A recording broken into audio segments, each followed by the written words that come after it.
Greetings and welcome to the Jose Gomez Farmworker Justice Day.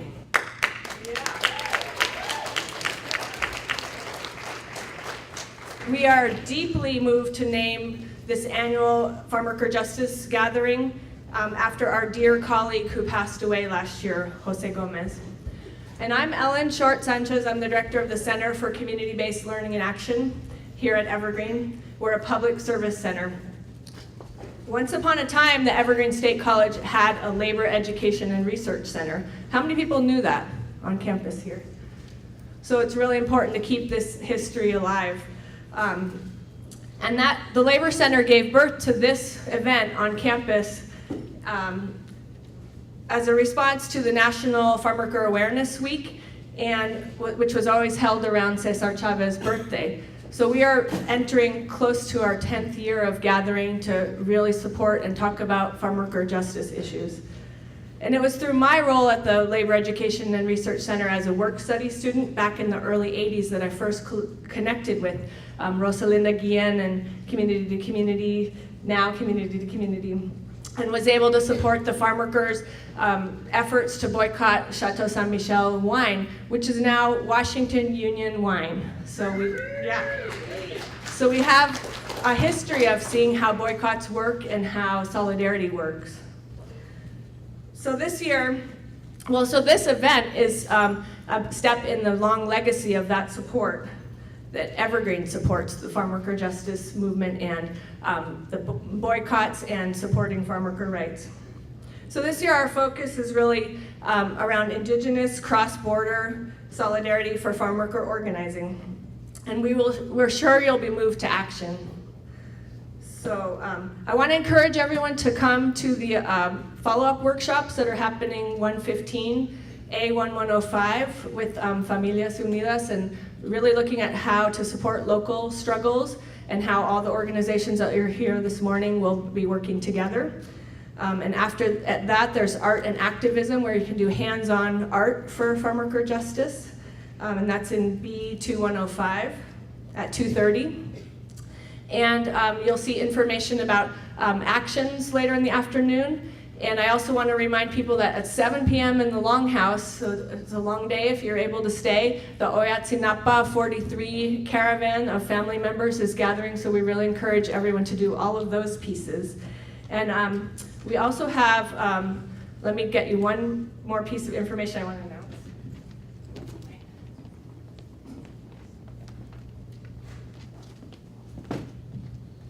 Coming May 5th, we want to make sure you know that at the Evergreen Longhouse at 7 p.m., Roxanne Dunbar Ortiz is coming to share her Indigenous people's history of the United States. So it really fits with the work that we're talking about today. So I wanted to make sure people know about that.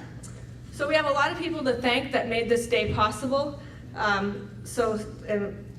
Including the President's Diversity Fund, the Student Foundation Activity Grant, the Evergreen Farmworker Solidarity Collective under the Black Cottonwood Collective, and especially I want to thank the planners. So Jackie, if you would stand up, we want to thank Jackie. Woo, she really made it happen. And Grecia, yeah, and James. So these people really, for the last 6 months, came together to do this planning and did a lot of work that really needs to be recognized. The Evergreen Mecha is supporting the event. The Campus Food Coalition. We have 8 academic programs participating, and I'll tell you more about who is in the room. But the deans match, so the deans support the event with that participation of academic programs. So let's find out who is in the room. So when I say your academic program name, maybe you can give us some shout outs. So Cultural Landscapes, yeah, nice. Food Co-Evolution, Community and Sustainability, yeah. Spanish Speaking World, yeah. Operating Manual Spaceship Earth, yeah. Great. SOS, Working in Community, CCBLA, yeah. Making a Difference, Doing Social Change, woo, we can help out. Current Economic and Social Issues, yeah, great.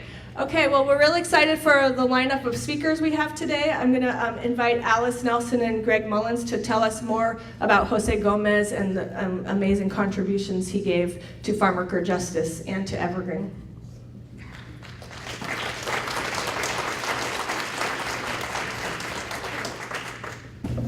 Good morning, everyone.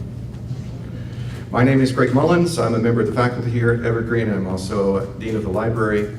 And it's a great delight to see the room so full. Thank you so much for turning out. It's a great crowd. In addition to all of the thanks that Ellen just offered, I also want to thank Ellen Shore-Sanchez for her role in organizing the event. And also to our media technicians who are making the event audible for you all and recordable, visible for others. I want to share just a few words about Jose Gomez and then turn the microphone over to my colleague, Alice Nelson. Throughout a life of action on many causes, Jose Gomez always remembered farm workers. And by naming this day in his honor, the organizers of today's events help us always to remember Jose. I think of Jose when I'm buying produce and I reach over the non-organic to purchase the more expensive organic apples or carrots or strawberries. Jose told me he bought organic not so much for his own health, but for the health of the farm workers who suffer exposure to herbicides and pesticides in industrial farming.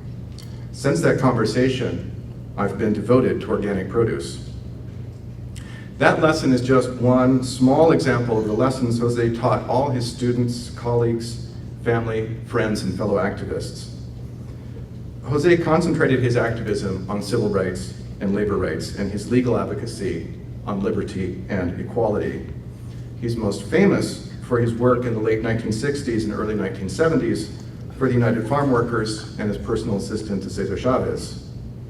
But he was also a pioneer activist for gay and lesbian rights at Harvard University, a leader of the Latino community in San Francisco as executive director of Raza Centro Legal, a Peace Corps volunteer in Brazil, a Fulbright scholar in Nicaragua, a fierce defender of religious freedom and non-discrimination, an academic dean at Evergreen, and a member of the faculty here until his passing last September.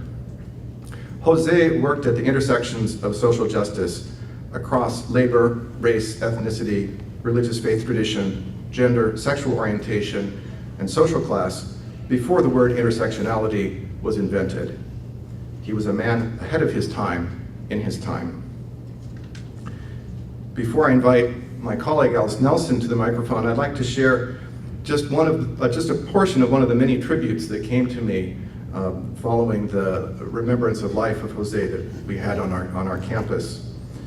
These are words I'm sharing from a former student of Jose, Haley Williams, because they speak to one of the many dimensions of his life and his legacy.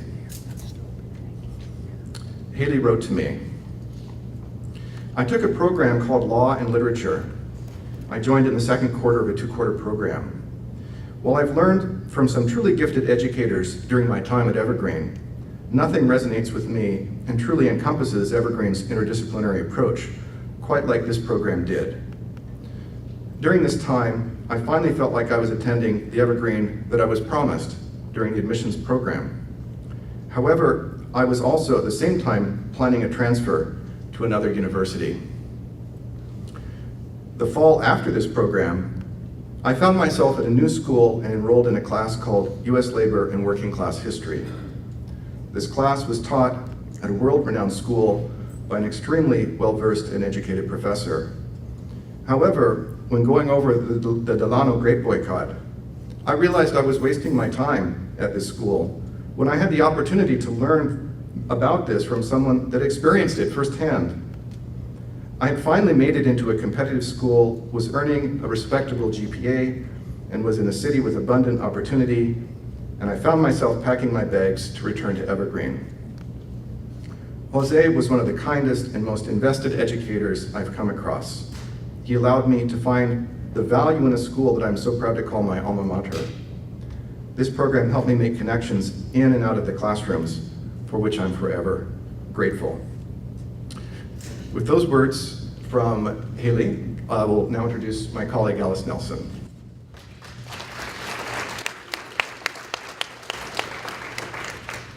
As Greg said, I'm Alice Nelson. I'm a member of the faculty here as well. And as Greg's remarks remind us, Jose's work for social justice bridged his lived experiences with his teaching and his activism. And his commitments to farm worker justice and economic equality are inseparable from his concerns for LGBTQ rights and his work as a mentor for underserved students and campus union organizer here at Evergreen, among many other roles. In all of these intersecting struggles, Jose walked the walk, and it was an honor to be his colleague and friend. We all learned so much from and with Jose. I invite everyone to check out the display in the back of the room during the day here, which shows some of Jose's many contributions to social justice.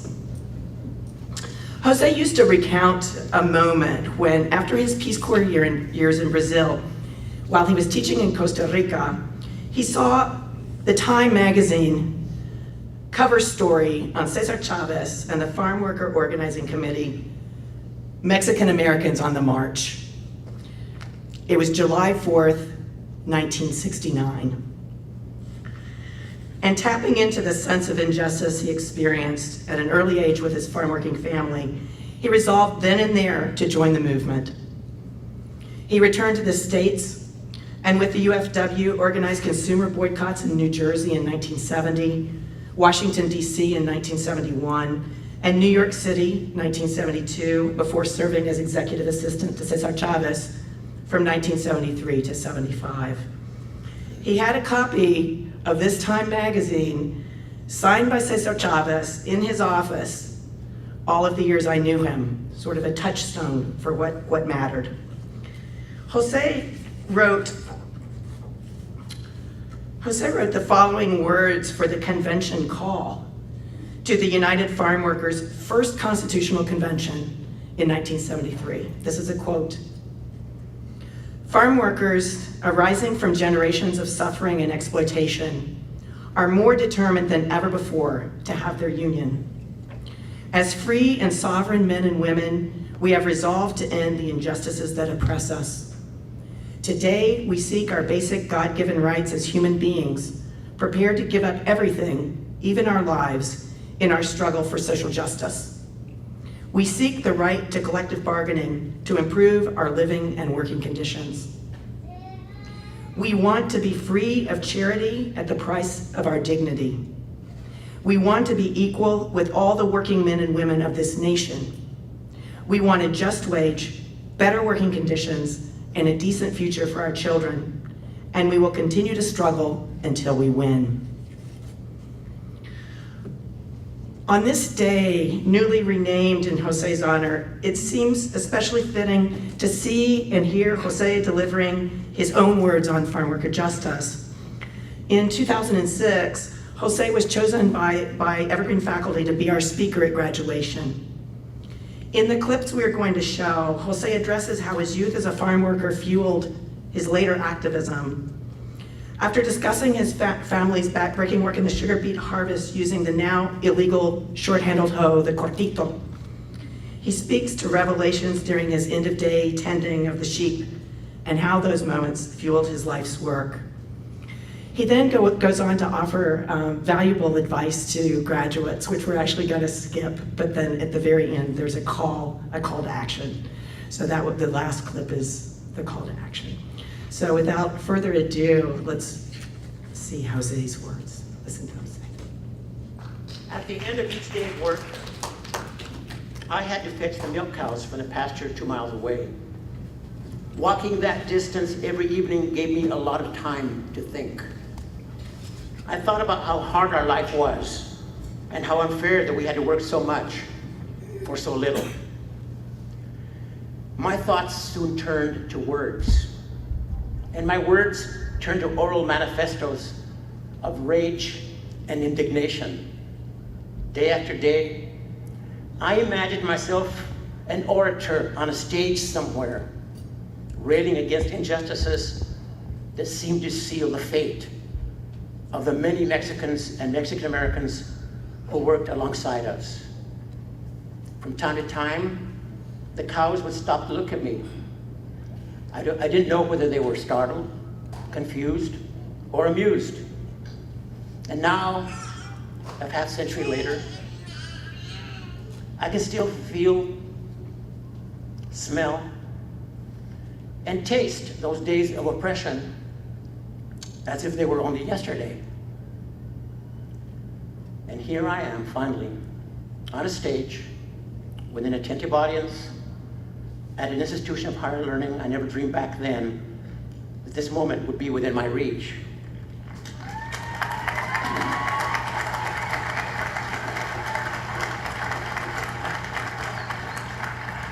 And I hope that my words of rage and indignation today do not startle, confuse, or amuse you. Rather, I hope that you see the connection between my experiences and the advice that I will share with you as you now venture forth with diplomas in hand, hopefully to do good in the world. As a young boy, I did not know of the broken and betrayed cycle of prosperity, especially in agriculture. I did not know of the millions and now billions of taxpayer dollars that subsidize agribusiness in this country. I did not know of the billions of taxpayers' dollars of free research the state land grant universities provide to agribusiness to produce better crops, more potent pesticides, and increasingly efficient mechanization. I also did not know that farm workers, an essential part of the agricultural economy, had been forgotten. Forgotten, perhaps, is too generous a term.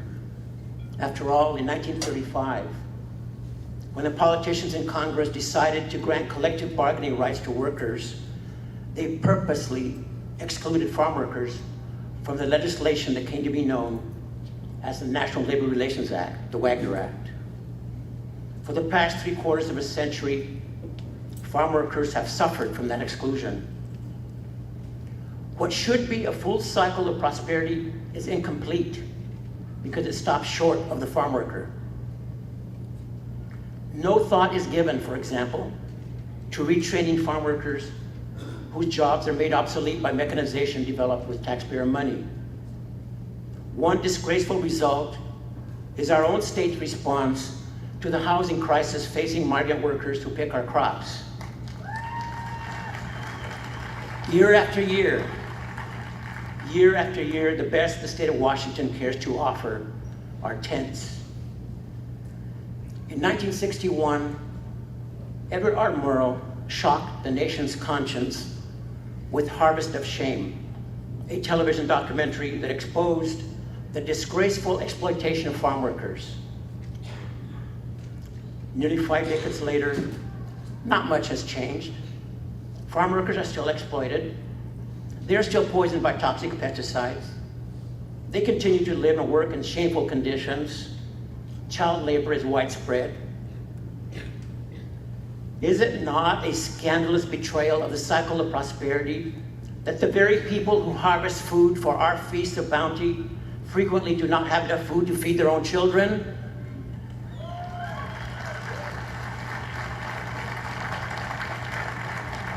For farm workers, the cycle of prosperity is a cycle of poverty. So much for the trickle-down theory of economics. As if that were not enough, today you are well aware of a new wave of nativism that scapegoats immigrants from Mexico.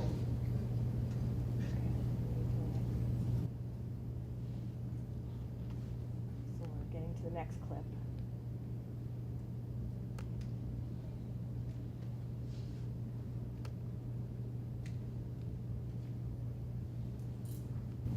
Can you do it? I would love to hear you respond in Spanish. Well, that's not all. You may have heard in the recent marches of immigrants as they march through our city streets, They were saying, "Sí se puede." And its literal meaning is, it can be done. But today means, we can do it. So shout it out with me. Sí se puede. Sí se puede. Sí se puede. Thank you.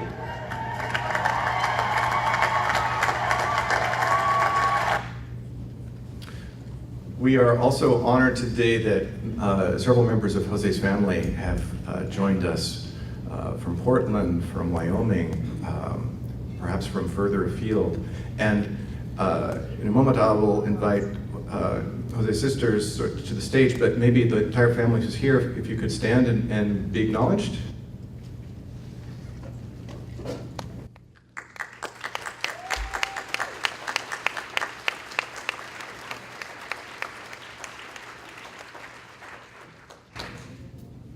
Jose's legacy takes many forms, and two of Jose's sisters are here with us today, Oralia and Jeannie, who are going to, and this is in my new role as Dean of the Library, this is the first time that I get to take on this honor of accepting a gift to the library from a colleague. And Oralia has some words for us, and I might say also that I also wish to present to his family a collection of documents that I put together, news articles either that Jose wrote or that were written about him, so that also part of his legacy is going back to his family. Thank you so much.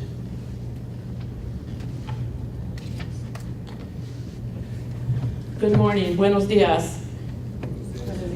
Yo me llamo Oralia Mercado. My name is Oralia Mercado. This is my sister Jenny, or Juana as we call her sometimes. My son is out in the audience, my daughter-in-law, and my great-grandson. My great-grandson has spent a week with us and has experienced an education about what it is to be migrants. One of the first things he did was look at one of the posters and said, why boycott grapes? So I explained to him what the march meant during the time that my brother was working with Cesar Chavez. Personally, I was one of those people that worked out in the field and stoop labor. My sister, our whole family, to help support the family, we worked out in the sugar beets. My partner, Conrad Lara, who is here with me today, his family comes from the same area, working in the sugar beets, in stoop labor in Colorado and Wyoming. So we understand part of your plight.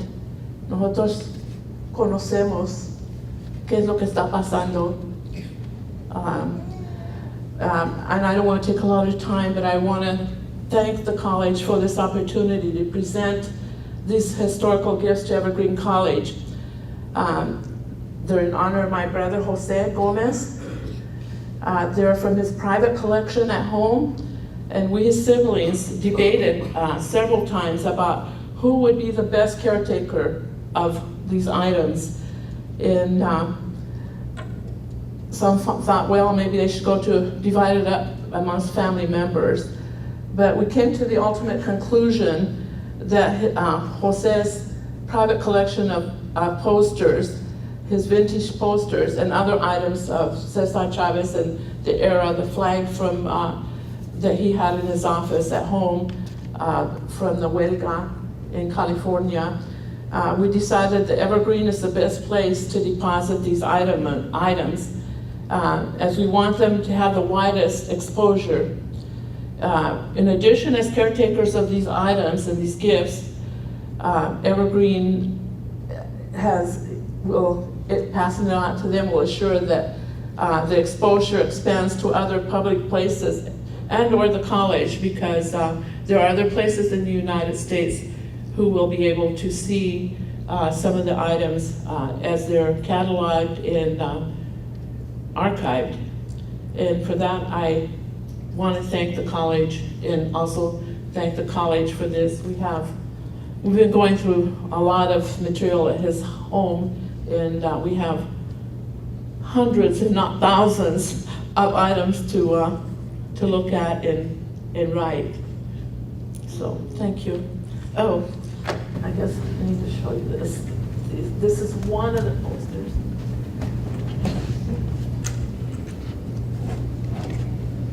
This is the other one. These two may be his dining room. And we have several others that we will also give to the college in his honor. And perhaps they'll be brought out once a year for this celebration.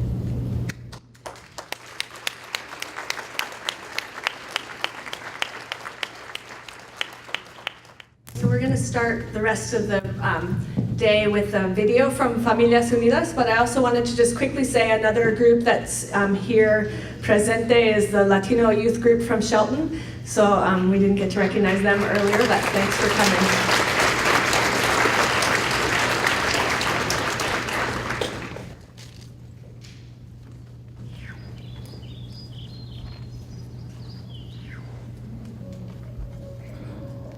El trabajo que nosotros hacemos es la vida, porque nosotros plantamos una planta que dé fruta para que coma la gente, para tener fuerza, para tener salud, para poder pues sobrevivir. Manzana, Uva, almendras, Zanahoria, repollo, blueberries, fresa, lechuga, moras, naranja. durazno, netarín. todo, las frutas o verduras. Entonces el trabajo que nosotros estamos haciendo es la vida de todo el país. Pues la vida es en pobreza, en mi pueblo aquí en pobreza, allá en Oaxaca, y pues venimos aquí por necesidad. La verdad es un trabajo muy matado. Está comprobado científicamente que un trabajador de campo no pasamos de 50 años. ¿Por qué? Porque es un trabajo muy pesado. Tenemos que trabajar de rodillas y lloviendo y cansado de la espalda o de la cintura. Y entramos a las 7, salimos a las 4:30, a las 5 de la tarde, pero no come, no tiene lonche, lo único que agua que tiene para tomar. A las 5 de la mañana hasta las 5 de la tarde estás ganando 70, 80. Y la gente indígena que vienen aquí a trabajar, somos gente, hay gente que habla trique, mixteco, zapoteco, yo los mixteco. Toda nuestra gente indígena, todo pues los que no hablan español y todo pues tiene miedo porque no hay facilidad de defenderse. Yo pienso que ya es tiempo de hacer algo por la gente del campo. Es la única gente que somos discriminados día con día. Tenemos que aguantar discriminación, maltratos en la comunidad y en el trabajo. No hay leyes que protege a los trabajadores campesinos.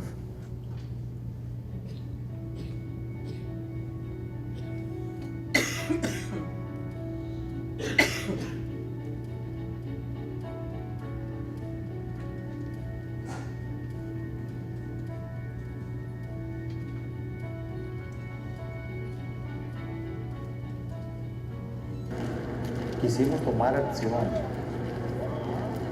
Nosotros somos unidas, somos familia unida por la justicia, sabemos que vamos a poder hacer algo de historia. Decidí salir en boicas y huelgas porque veo lo demás gente que sufren, que a mí misma también me tratan mal.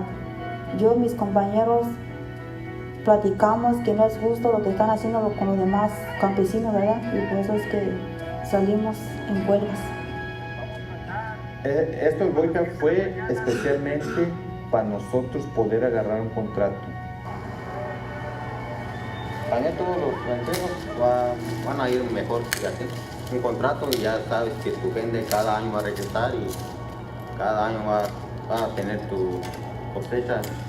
Para nosotros como trabajadores de campo, los que piscamos sus frutas, que la gente se la come sin saber quién la piscó o cómo nos tratan. Lo importante es que nos reconozcan, porque es parte del sistema alimenticio.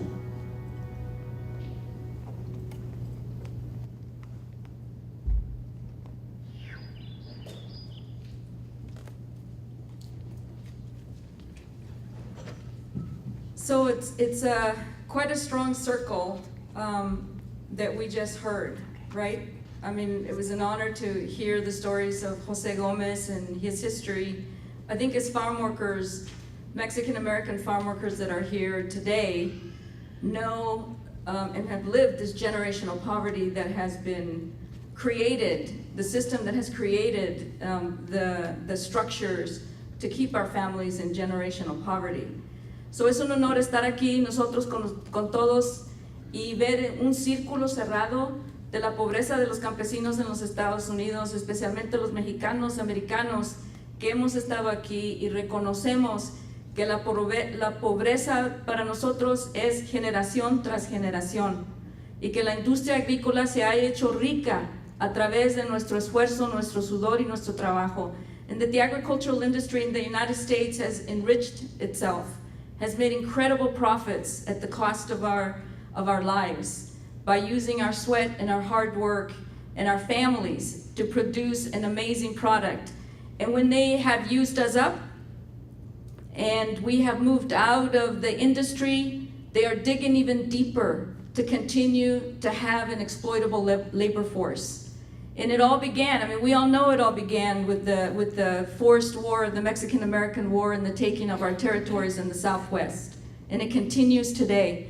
As a farm worker, as a liberated farm worker, which is what I like to introduce myself, Rosalinda Guillen, parents from Michoacan, Coahuila, in Texas. Our family has a circle of, no border between us in the Southwest. I am a liberated farm worker.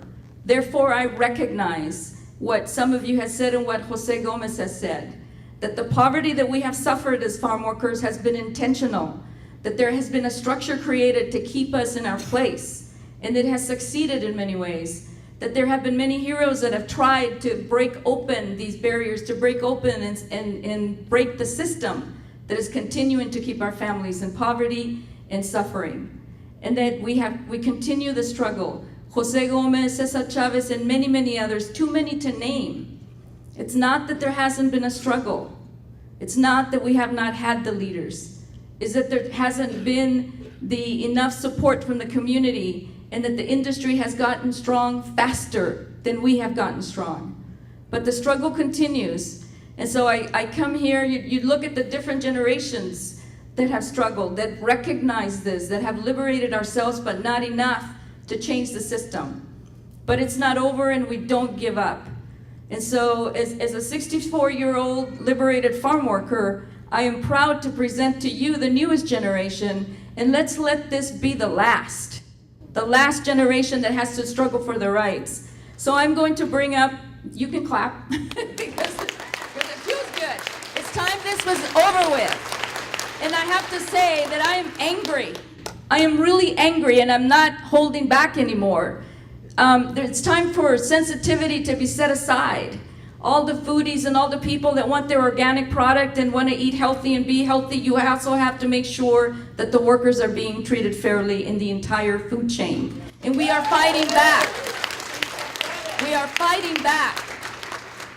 We need to continue to organize. It's not a fight of the individual for the individual. It is a fight of the community for the entire collective, including the eaters and the workers and the producers and the people that are moving the food in the trucks and the trains. That is our big goal, a more sustainable, safe food system so we don't have to come and tell you what you cannot eat because it is poisoned with exploitation and with the blood of our community. We want to be able to come and give you the product that you should eat because it's being produced in a just manner. So today, this panel, and we've been here before, and I want to thank the Evergreen State College for decades of support to the farm worker movement, to a very difficult struggle that farm worker leaders like myself and others have waged. And I do want to recognize Ellen and the work at other people her age, the support they gave us when we were struggling with the Chateau Saint Michel boycott. Brothers and sisters, that was an 8-year struggle with that one boycott, with additional organizing years. Pero sí se puede, and it's possible because we all have to do it together. I have to mention the Labor Center at the Evergreen State College. That labor center provided incredible needed resources, that there were moments in our campaign when we couldn't move further without the support that Helen Lee and Dan Leahy gave us, with interns like Ellen. It was incredible to be able to come and present our story and to be able to keep the boycott going. So it's an honor to be here today and to continue to educate the students at the Evergreen State College about the farm worker struggle, but for God's sake, let's let it be over. Let's get to the point where we have to talk about the good things. So today, what we want to present is a chronological dialogue with you about indigenous farm workers, which is the newest workforce in agriculture today. Mexican Americans from Texas and other parts of the United States are no longer the majority in the fields. They've made us the supervisors, and they actually turned us into the exploiters for the agricultural industry, which is a whole nother story. But we want to start today with a panel beginning in Mexico and the indigenous workers that are now the lead workforce for the agricultural industry, which is now has moved the exploitation to a global level, and moving into the United States, and then ending with the current struggle and the workers with Familias Unidas por la Justicia. So I'd like to ask the panelists to please come up. Odilia Romero, if she could please come up. Maru Villalpando, Ramon Torres, Filimon Pineda. So if Odilia could be here, and then Maru, and then the farm workers. ¿Quién más? Celestino.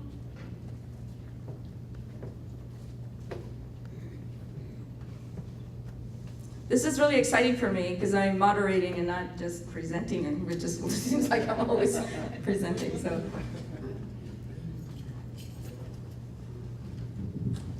if you don't need all the chairs, you can just move them back. Yeah.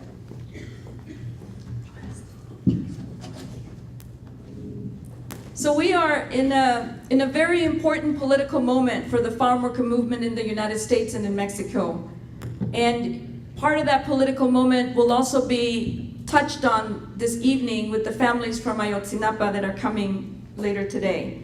So we will start with Odilia Romero from the Frente Indígena de Organizaciones Binacionales. Did I say it right? Yes. Yes. I like to call them the FIOB. Good morning, everybody, brothers and sisters of this world. My name is Odilia. I'm a Zapotec from the highlands of Oaxaca. Buenos días, mi nombre es Odilia, yo soy zapoteca de la Sierra de Oaxaca. Hoy voy a hablar sobre el Frente Indígena de Organizaciones Binacionales. Para no repetirlo porque es muy largo, le voy a llamar el FIOB. I'm going to talk today about the Binational Front of Indigenous Organization, which is the first indigenous organization created here in the U.S. In 1981, a few of our Zapotec brothers and sisters organized to tell their side of the story. The side of the story was because they were celebrating the 500 years of the discovery of the Americas. And we had to tell the world that there was no discovery and there was no conquest, it was an invasion. So that was the reason that originally that the Frente was created. It was the Frente Mixteco, Frente Zapoteco. El Frente fue creado en 1991 cuando la gente decía que se había descubierto las Américas, y el Frente sacó la voz y dijo no fue ningún descubrimiento, ninguna conquista, pero fue una invasión sanguínea. Básicamente fue la razón de la creación del Frente en Los Ángeles.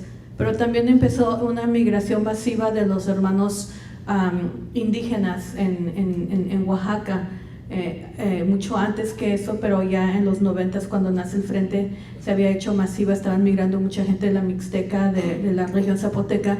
So during that time, there was also beginning a massive migration of indigenous people from Oaxaca. And Mixtecos, Zapotecos started migrating to the U.S.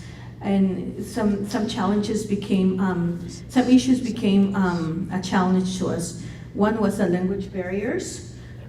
Llegaron algunas cosas que nos empezaron a afectar como migrantes aquí, que son la barrera del idioma. Todos hablábamos zapoteco, mixteco, éramos monolingües. A lot of us were monolingual. We only spoke our indigenous language, either zapoteco, mixteco. So La Frente had to organize on language rights. That was one of the first things that we had to talk was because people were being incarcerated, because people didn't know we spoke another language. People were being put in mental institutions, kids that were being taken away. That still happens today though, that hasn't changed. Las personas estaban siendo encarceladas porque la gente no sabía que hablaban otro idioma, pero también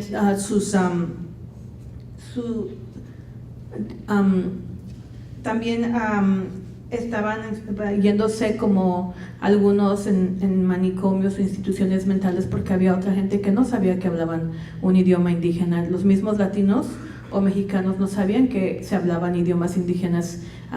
Entonces fue una de las razones. Entonces el Frente organiza en varias cosas, aboga por los derechos humanos de los pueblos indígenas. So we organize on a few issues that, violation of indigenous people's human rights, but we also educate and inform indigenous people that they have rights.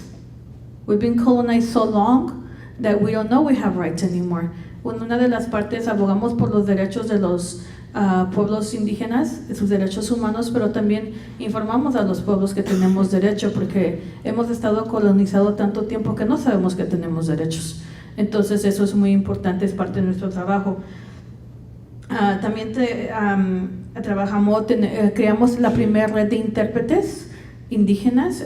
We created our first trained interpreters in indigenous languages in 1993, and now it's been taken. We're still providing interpreting nationwide for indigenous people, but also some of the model has been copied by other organizations. So there's 2 more organizations that provide interpreting. So we're really happy that our works it's growing. We're not doing it directly anymore because it's too much of a work. We don't have nor the funds nor the human resources to get all the work done.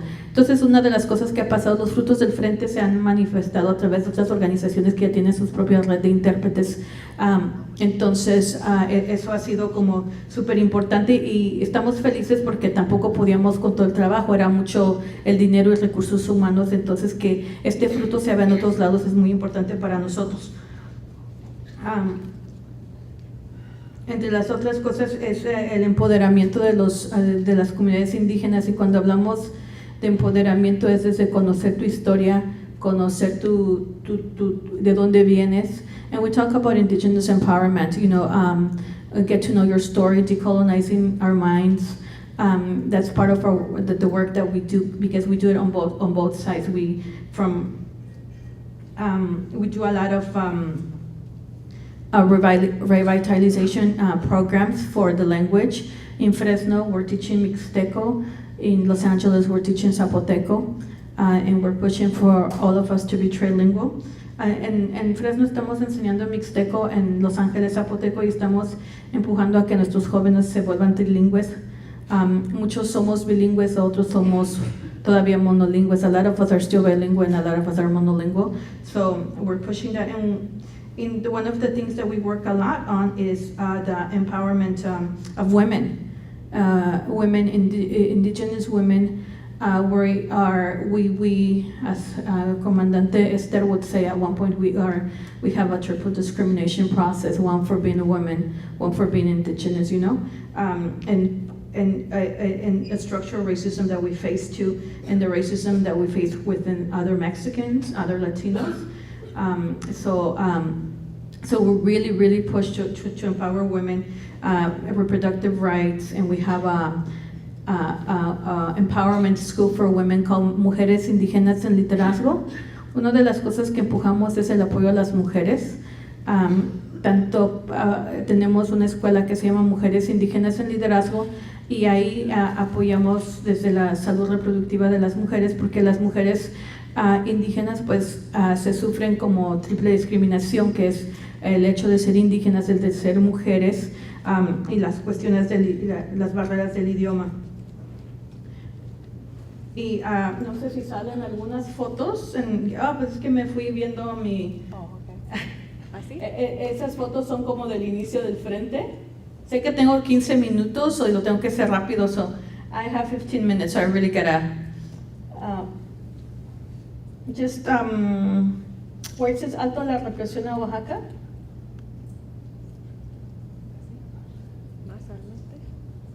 Yeah, forward. Más. Ahí. Pero también trabajamos de manera solidaria a nivel binacional. El frente está en Oaxaca, en Baja California y en California. We organize at a binational level, Oaxaca, Baja California, and California. And in 2000, and I'm just going to show you some pictures of the, of binational solidarity. The pictures that you see is in Oaxaca. So it's some pictures that were done. The first one where it says Alto la Represión in Oaxaca, it was in 2006 in LA. The other one is in San Diego, and the other one is to ask for an immigration reform in Oaxaca region. That's how our work is. El otro, por favor, Helen.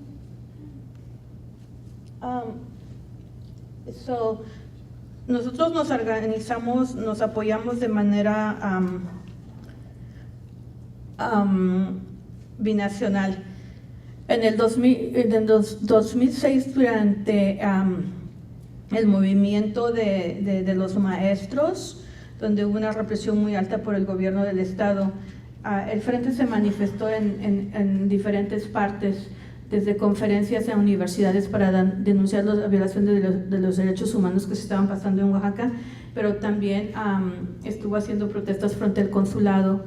También se fue a Oaxaca a apoyar a los compañeros. So some of the things that we did in 2006 during the uprising of the teachers was like immediate protest in front of the Mexican consulate, a tour with the leaders of the movement, and a visit. We also sent back organizers to Oaxaca, and we did a lot of marches in solidarity of the movement.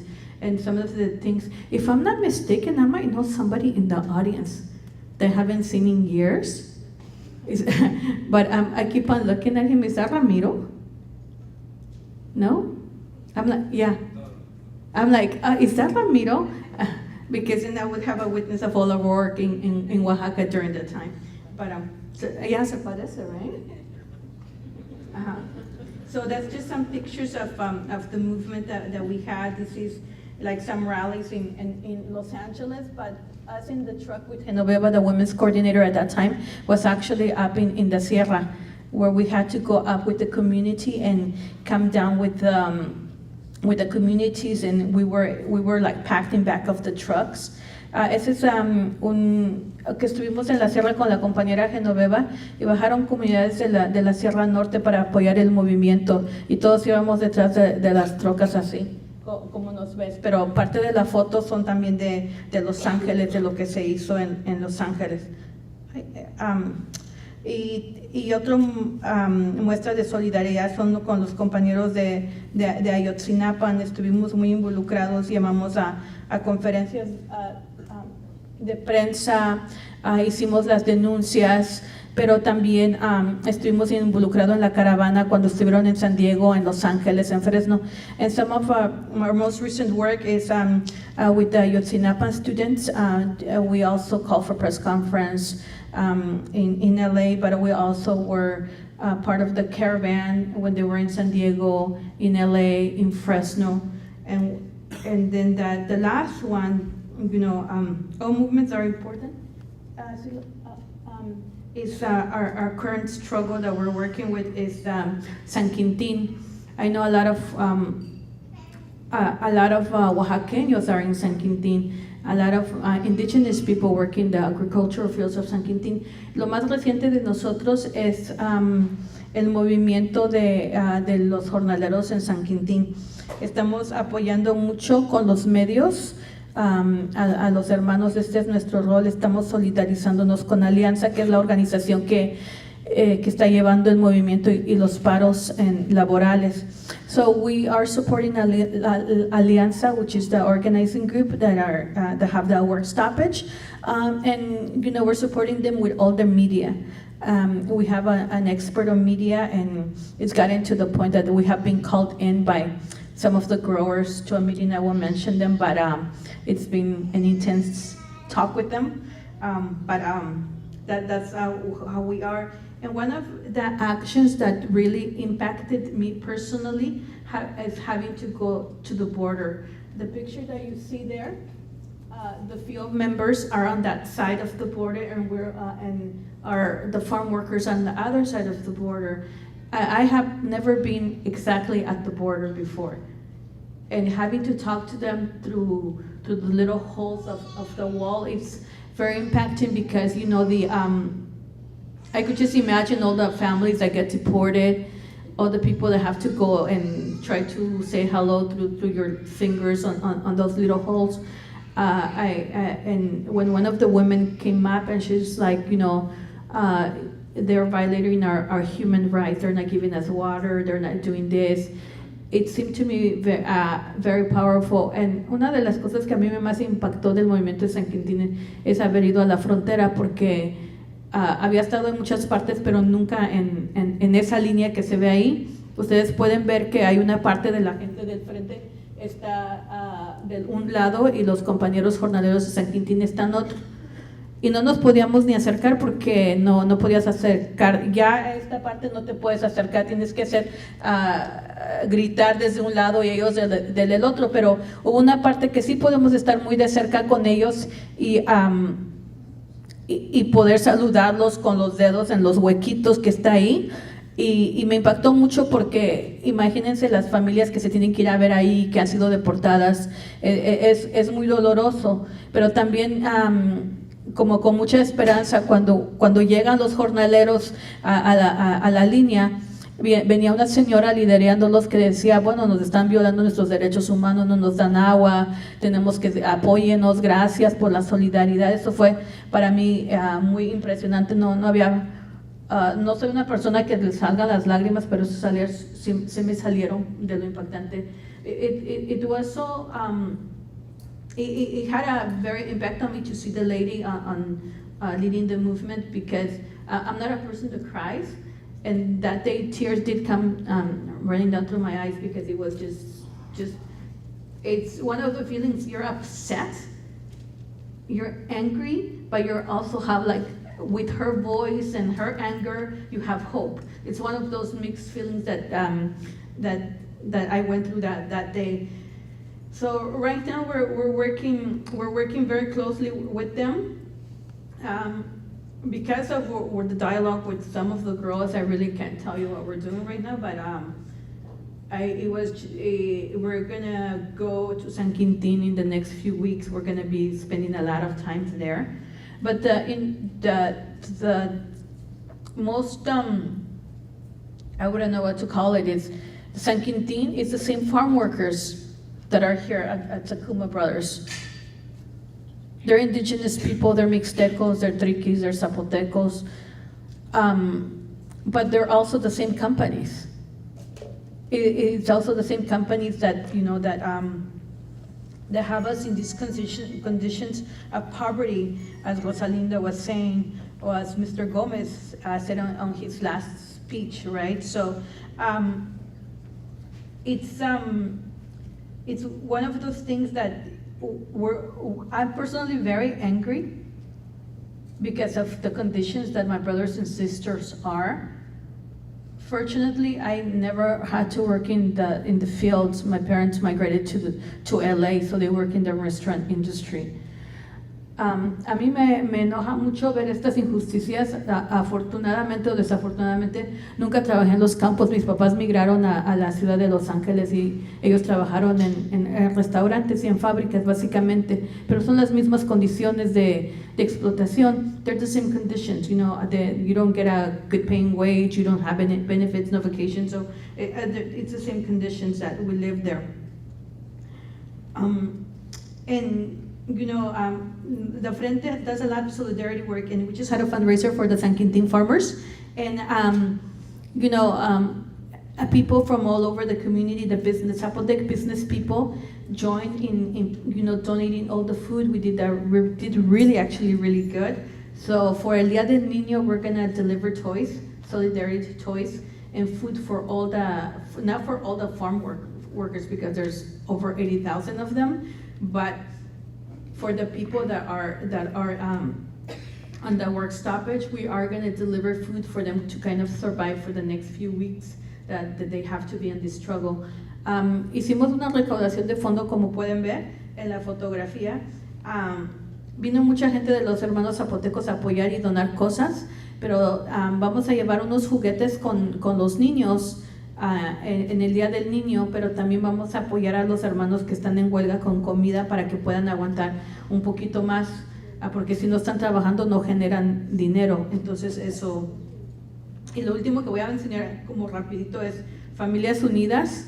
Aquí está Ramón y él puede ya contar, ya no le robo tiempo, pero hemos estado trabajando un poco con ellos en cuanto a trabajar con los trabajadores. El año pasado vino el coordinador general a trabajar y apoyarlos en sus idiomas indígenas. Desafortunadamente yo no hablo mixteco y no me podría comunicar con ellos, pero nos aseguramos que viniera la gente que hablara el mixteco con ellos, y estaremos marchando con ellos el 3 de mayo, las 18 millas.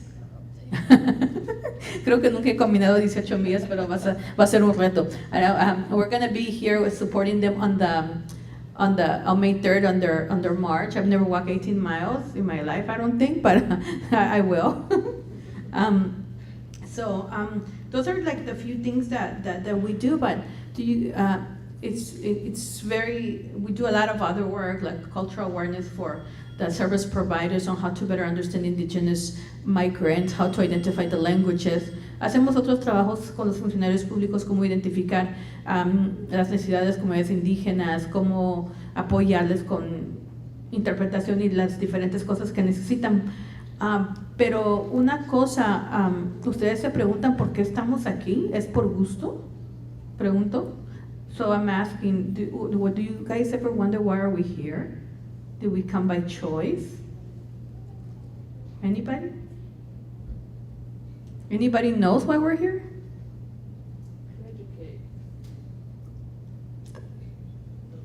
Let me tell you something. My village is as beautiful as Evergreen College. It's all foresty. I literally walk in the clouds. We are called the people of the clouds, and you could feel them. My parents didn't come here because they had to. They were gonna go on vacation. They had to. My mom always said, I don't know what was happening, but all I wanted was to save for a pig, because they used to work with all they were carniceros, and she said, but I could never save anymore. Something was happening, and that we just couldn't live with what we were making anymore. But that was one of the devaluations of the peso. She didn't know what was going on, but there was something going on and these are the treaties that our countries have together. Back then it was, for my mom, it was the pesos. For the indigenous migrants that are here today, it's because of NAFTA.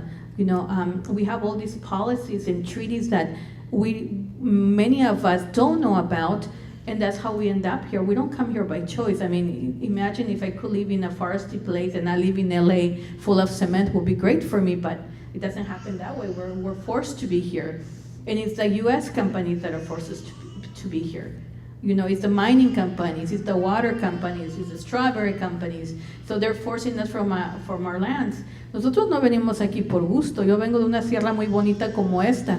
Está lleno de árboles. Pero ¿saben qué? Aquí nos obligaron a venir, los tratados de libre comercio que tienen nuestros países. Cuando mis papás se vinieron, dijeron ya no nos alcanzaba el peso. Y fue en esa época que devaluaron el peso mexicano. O sea, la gente se fue a la pobreza por completo. Entonces nosotros tenemos incidencia en lo que pasa.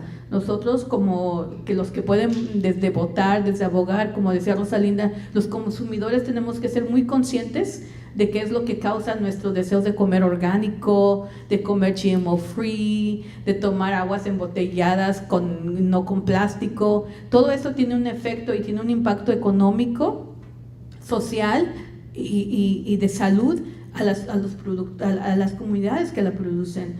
So, like I said, we're not here by choice. We're here because of the treaties of our countries.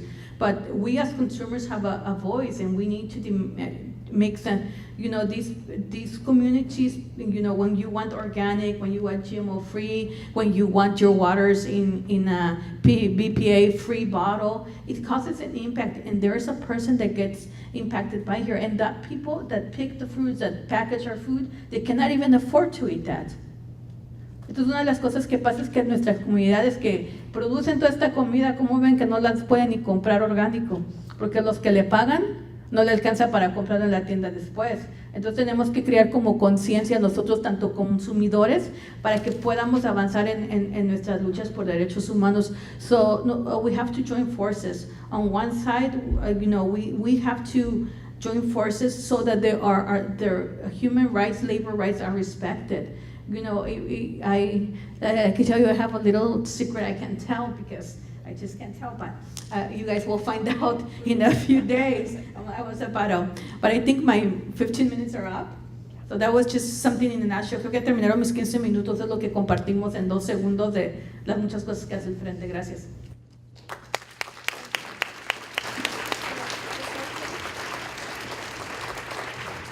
I'm not sure. Okay, so it's working. Thank you, Odilia. So it's been for me, it's been a privilege and something new in my organizing life to become friends with the Frente Indígena and to be meeting the leaders of the indigenous community that we're struggling with in Whatcom and Skagit County.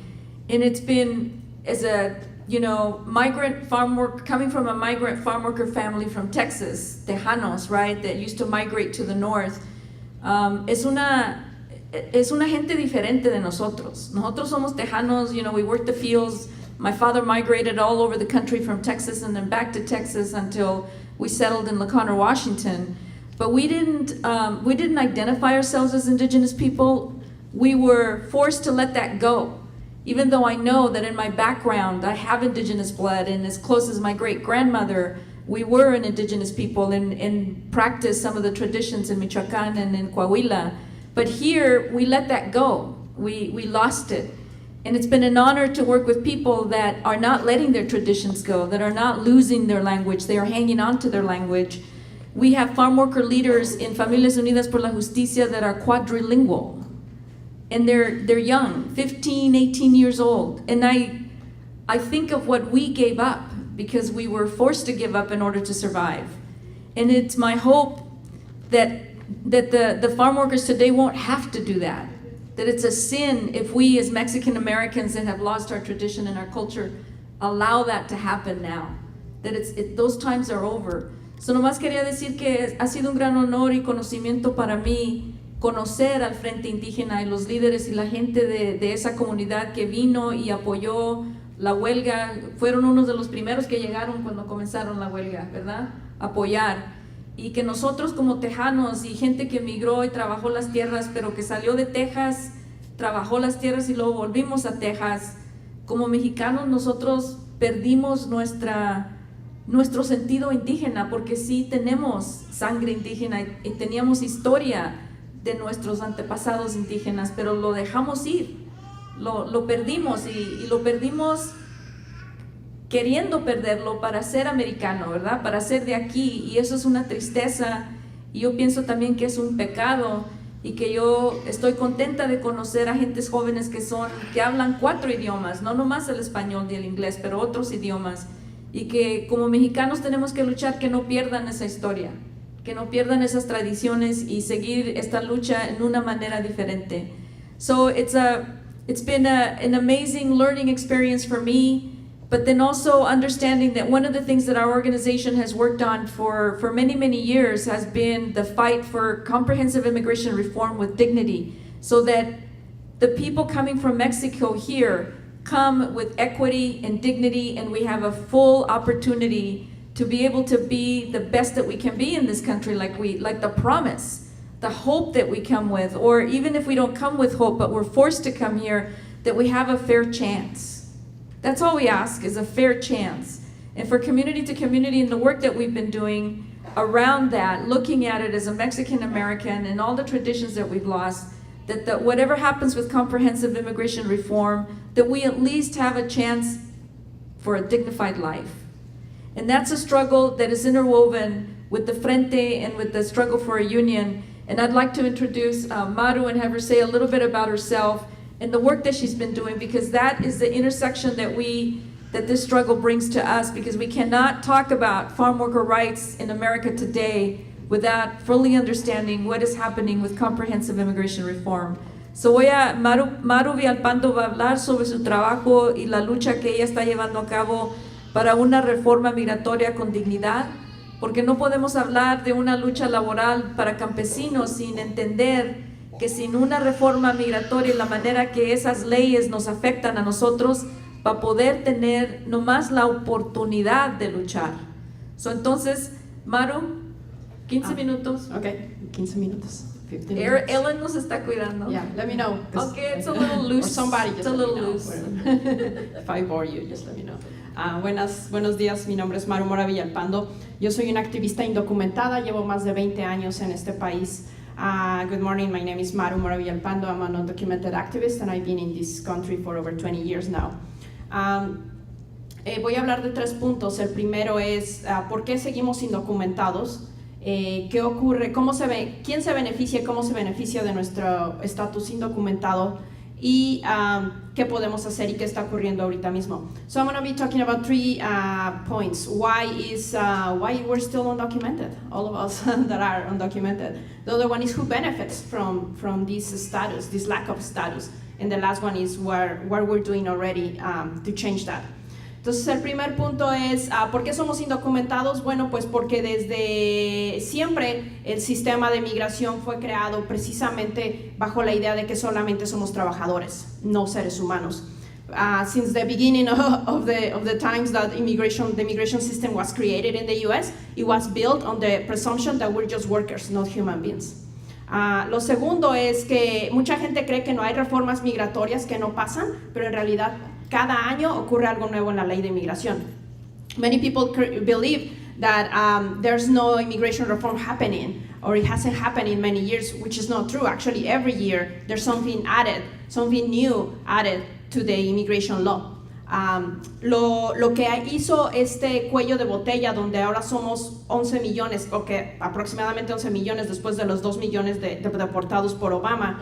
¿Por qué somos tantos aquí? Es porque desde 1996, bajo la administración de Clinton, crearon leyes para hacer más difícil que pudiéramos ganar un estatus en este país. So one of the reasons why we hit this point where there's some say 11 million, I always say remember 2 million deported under Obama already, so maybe around 9 million undocumented by now of us.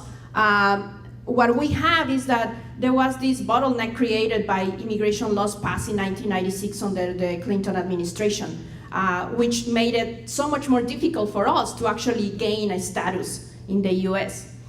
Y desde 1996 vemos este empuje para crear más y más criminalidad. Es decir, que cualquier cosa que hagamos los indocumentados va a ser un buen pretexto para deportarnos. Es decir, nunca vamos a ser lo suficientemente buenos para quedarnos en este país.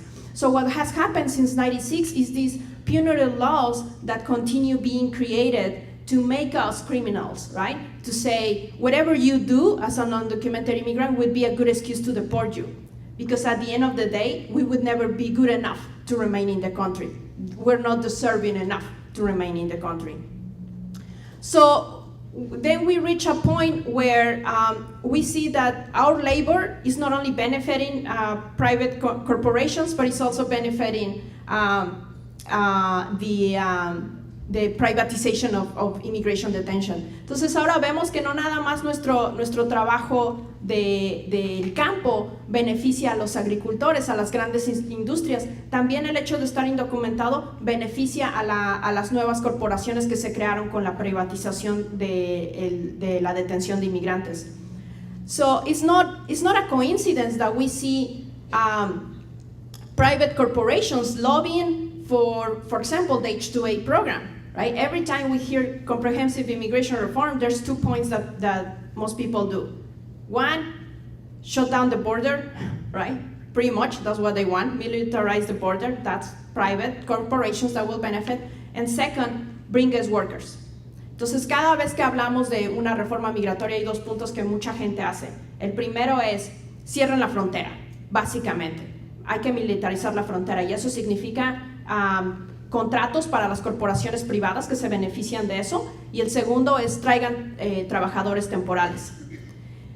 About 2 weeks ago, there was maybe 3 weeks ago, there was a summit of the agricultural industry in Iowa.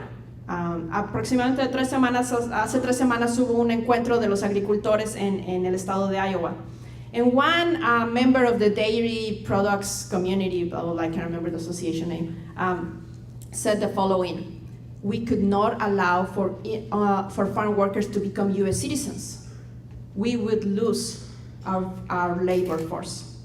Y lo que uno de los representantes de la industria lechera dijo: no podemos permitir que los campesinos se conviertan en ciudadanos estadounidenses, perderíamos nuestra mano de obra. So who else is lobbying to do a certain type of immigration reform that means never citizenship for us? Entonces, ¿quién más está pidiéndole al gobierno que haya leyes de inmigración que no nos permitan ser ciudadanos estadounidenses? The private corporations that run the detention centers, las corporaciones privadas que manejan los centros de detención. So since 2003, here in the Northwest, we have the Regional Detention Center in Tacoma. Desde 2003 tenemos la creación del Centro Regional de Detención para Inmigrantes en Tacoma. And that's obviously privately run by one of the biggest Geo corporation. It's called the Geo Corporation. It's one of the biggest, not only in the US, but in the world. Este centro de detención es manejado por una corporación privada que se llama GEO y esta corporación no es nada más una de las más grandes de Estados Unidos, pero del mundo. Just right now, women in Kearns, Texas, that are in a family detention center, are going into their second hunger strike, that calling for their release. Ahorita mismo mujeres del Centro de Detención para Familias en Texas están yéndose a su segunda huelga de hambre pidiendo que las dejen salir. We've been doing work against the detention center here in Tacoma. Last year in February, and maybe some of you here were part of that action, we did a civil disobedience action. We stopped the buses that were leaving with deportees from the detention center. Hace un año, y a lo mejor algunos de ustedes aquí participaron en esta acción, hicimos una acción de desobediencia civil donde paramos los autobuses de gente que se llevaban deportada. That sparked a hunger strike within the detention center, and it lasted 56 days the first time, and there were 2 more, one in the summer and another one in the fall.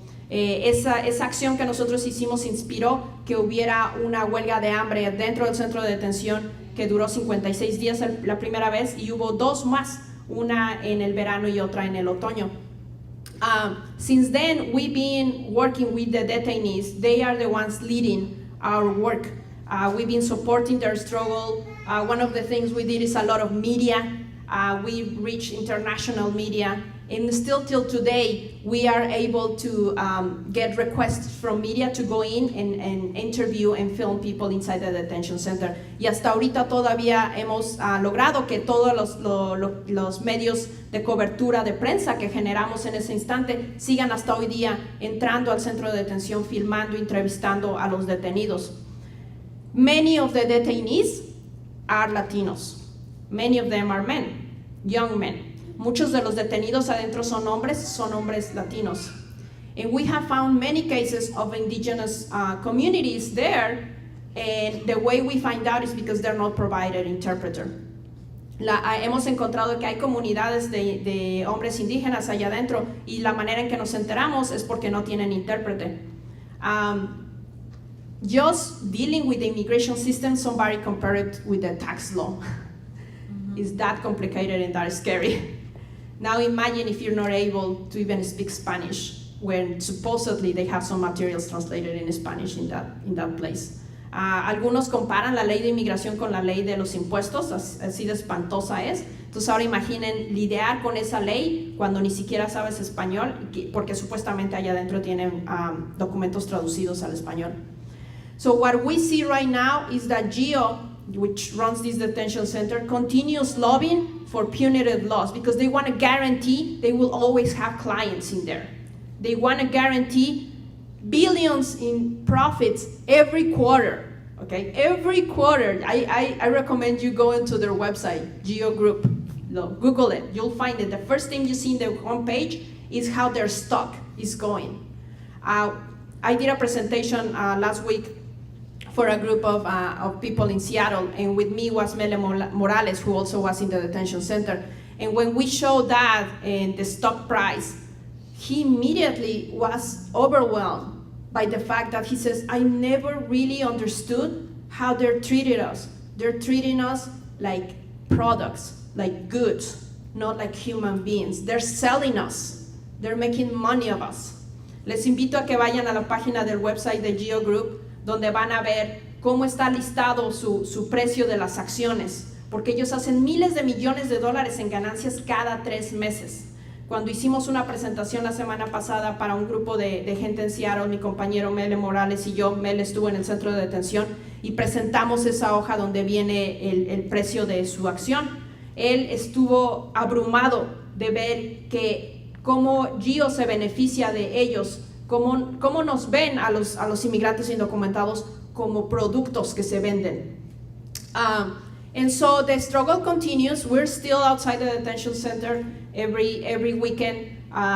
People are still trying to organize inside.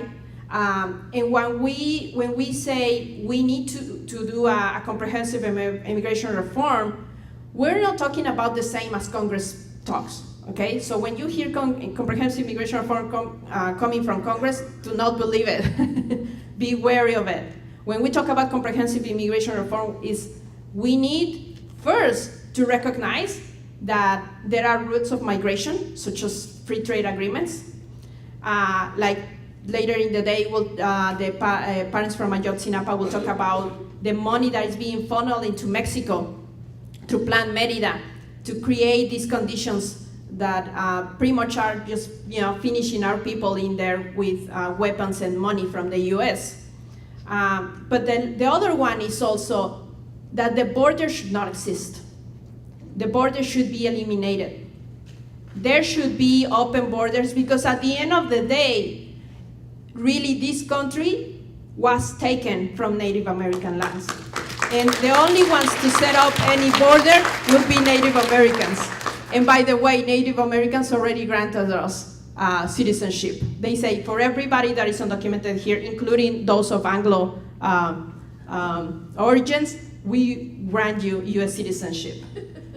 So we won't recognize a border or the lack of a status from a government that stole from other people's lands, which also happens to be our lands. And the last one is that we won't allow more privatization to run our lives and to determine whether we are able to take breaks or whether we are going to be deported and separated from our families. Entonces lo que pedimos a la gente es que una vez que hablemos con la reforma migratoria, tengan mucha preocupación cuando vienen los congresistas a hablar de reforma migratoria, porque no es lo mismo de lo que nosotros hablamos. Cuando nosotros hablamos de reforma migratoria, lo primero que decimos es que ya no debe de haber fronteras.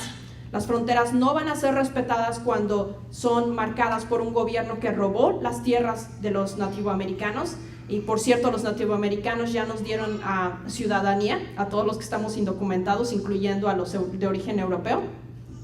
También se debe determinar con planes y dinero que se mandan a México, como lo que vamos a escuchar esta tarde sobre el Plan Mérida, que está Estados Unidos dándole dinero y armas a México para que maten a nuestra gente. Y lo último es que vamos a tener que parar a estas corporaciones privadas que lo que piden es ellos seguir generando más dinero, ya sea de que no nos den nuestros descansos cuando trabajemos o de hacer dinero de tenernos detenidos y separarnos de nuestras familias. Thank you. Gracias. Gracias, Maru. So, in this political context, of our relationship as the United States and Mexico, and how our governments have laid out this construct for farm workers. In all of these political events happening at the same time, Maru Villalpando and the detainees on a hunger strike at the detention center in Tacoma, the Frente Indígena working, trying to build those cross-border openings for the Oaxacan people and the Mixteco and the Triqui people to be able to have open communications and organize together. And myself, community to community development, working in a community that is 85% white, with the farm worker population keeping the local agricultural industry very healthy, very profitable, and everybody apparently seeming to understand that things were moving along, and educating the community about who we were as farm workers, who Rosalinda Guillen is, who Tomás Madrigal is, who Victor, all of us as farm workers that grew up in the middle of their community, saying that there was a problem, that there's something still wrong, that Cesar Chavez's word was still relevant, that not much has changed, and in fact, it is actually worse for farm workers. In all of this happening at the same time, a group of farm workers at Sakuma Brothers Berry Farms went on strike. And in this happening of this rise up of these farm workers in Skagit County, my home county, all of these issues come together in one incredible social happening where everybody was just shocked by what was happening. And it was because it wasn't just 10 farm workers or 15 or 20, but hundreds that walked off the job that said, basically, everything's been taken from us. We've already worked for years. All we've got left now to fight for is our dignity.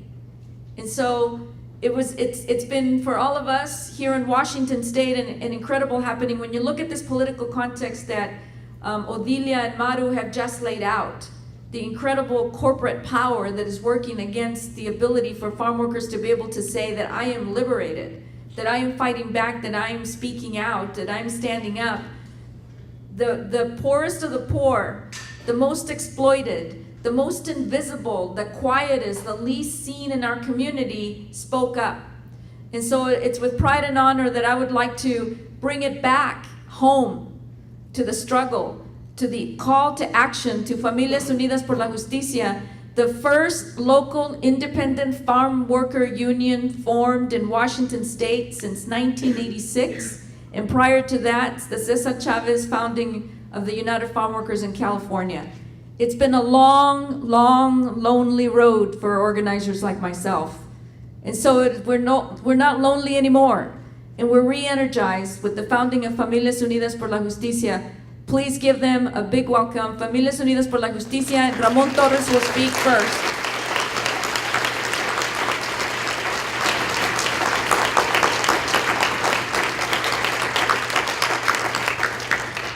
Pues mi nombre es Ramón Torres, presidente de la nueva unión que formamos para los trabajadores de campo en Skagit County. Oh, sorry. My name is Ramon Torres, and I am the president of the Farm Worker Union that we have formed, Familias Unidas por la Justicia, founded in Skagit County. Tenemos 2 años que formamos esta unión. We have 2 years since we formed this union. Bueno, pues primeramente soy de Guadalajara, Jalisco. First, I would like to say that I'm from Guadalajara, Jalisco. Tengo 30 años. I'm 30 years old. 10 de estos 30 años he trabajado en los campos aquí. 10 of these 30 years I have worked in the fields in the United States. Y creo que ha sido el tiempo más pesado de toda mi vida. And I think it's been the hardest times of my life. Nunca supe que era trabajar en un campo. I never before knew what it was like to work in the fields. Hasta que no llegué a este país. Until I came to this country.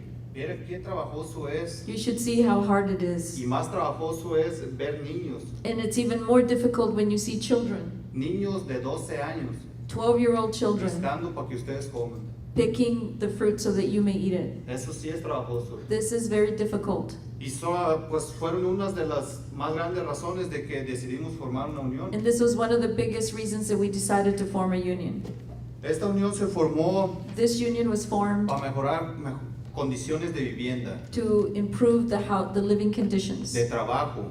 un sueldo the justo, working conditions and a fair wage, planes médicos, to have a medical plan, vacaciones, vacation pay, todo lo necesario para una persona sobrevivir en este país. all that's necessary for a person to live well in this country. Muchas de esas compañías Many of these companies piensan que nosotros estamos hechos para trabajar en los files, nada think that más. we are actually born and built to work in their fields. Que porque cruzamos una frontera That because we crossed a border, no hay leyes que nos protejan. that there are no laws that can protect us. Pero esa es su historia de ellos. But that's their story. Y nosotros nos las creemos dejándonos. And we believe it. We let them.